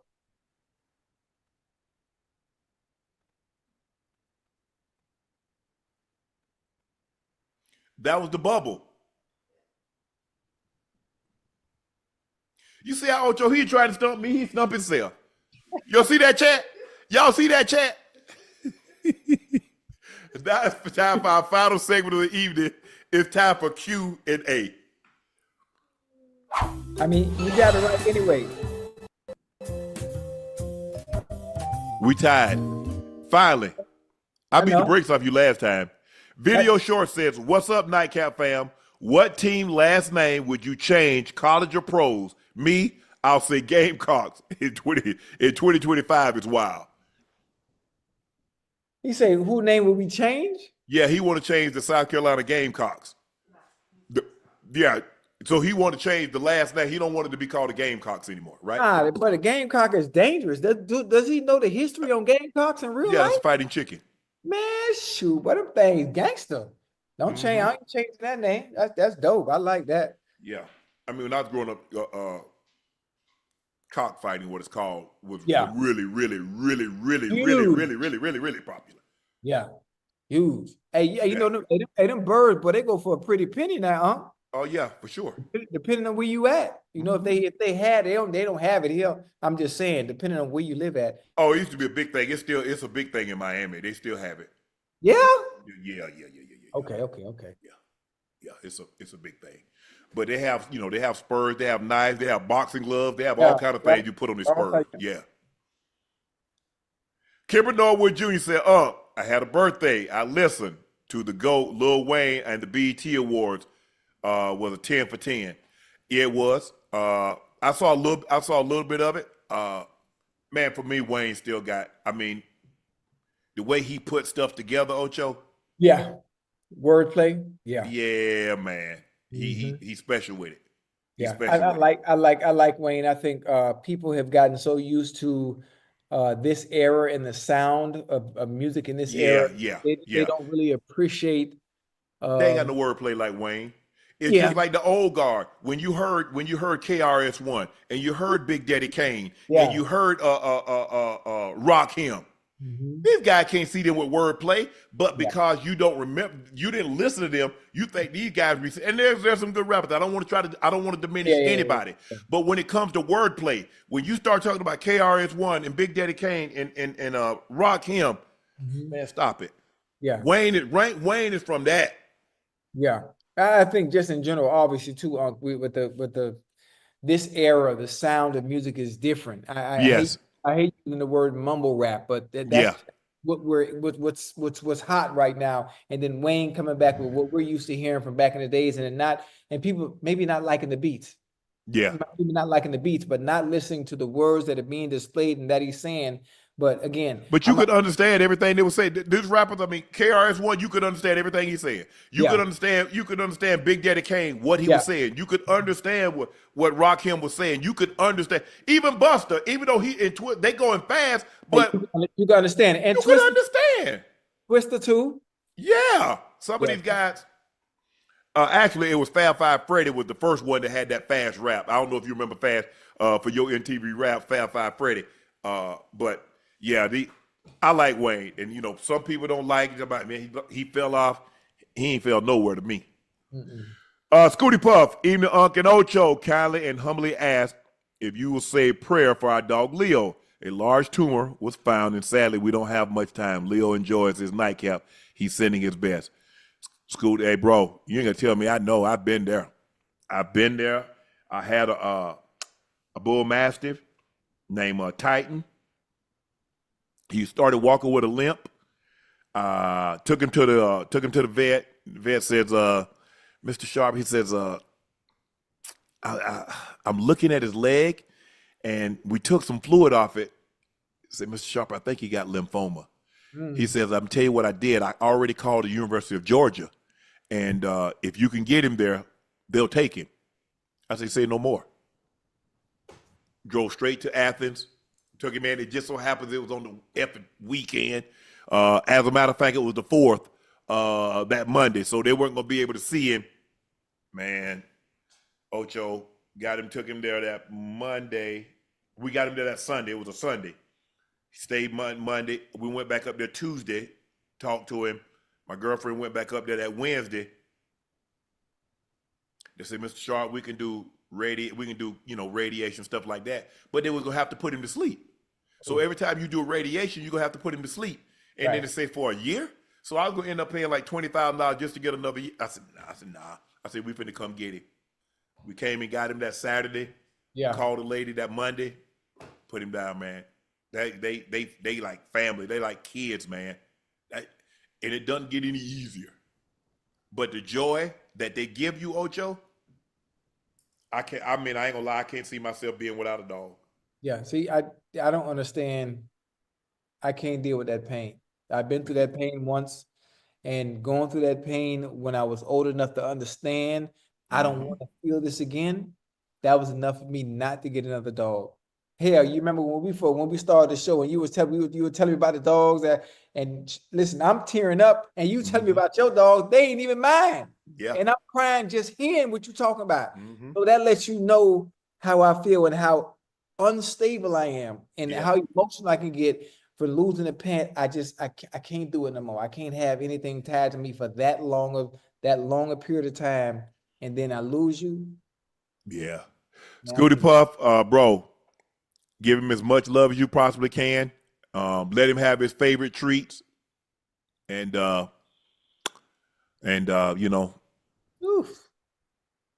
him go peacefully, because at that point in time, it's just it's not for him. It's for you. He's suffering, so give him his favorite treat. If he like ice cream, let him have whatever he wants: steak, chicken, and man, that's tough. That completes this episode of Nightcap. We want to thank our special guest Dribble for joining us shedding some insight in how he goes about and teaches his NBA and college players their handles and getting to their spot and getting their shot off. Y'all know me. I am your favorite Unc Shannon Sharpe, my partner and co-host, Liberty City's own Bengal Ring of Fame honoree, Pro Bowler, All-Pro. He's Chad Ochocinco Johnson. Please make sure you hit that subscribe button. Please make sure you hit the like button. And guys, go subscribe to the Nightcap podcast feed wherever you get your podcast from. We want to thank each and every one of you for your support and your continued support, because everything that we've been able to accomplish was because of you. It's because of your eyes, your ears, and your word of mouth that has helped Nightcap become what we've become. And Ocho and I cannot thank you enough. Please make sure you check out Shea by Laportier. We do have it in stock. Now, if you can't find it in a city or a state near you, best believe we're coming soon, very soon. Order it online and we'll ship it directly to your door. Best tasting VSOP cognac on the market. Trust me, you will not be disappointed. Please drink responsibly and be safe out there. Please go follow my media company page on all of its platforms, Shay Media, and my clothing company, 84, with 84 being spelled out. The link is pinned in the chat. Supplies are limited, and once they're gone, they're gone. So please grab yours while supplies last. We're back tomorrow with the third member of our team, Big Three, ISO Joe, and special guest, GP Gary Payton. Guys, make sure you join us after the ball game, OKC on the road against the Pacers. Thank you for joining us tonight. I'm Unc, he's Ocho. We'll see you tomorrow.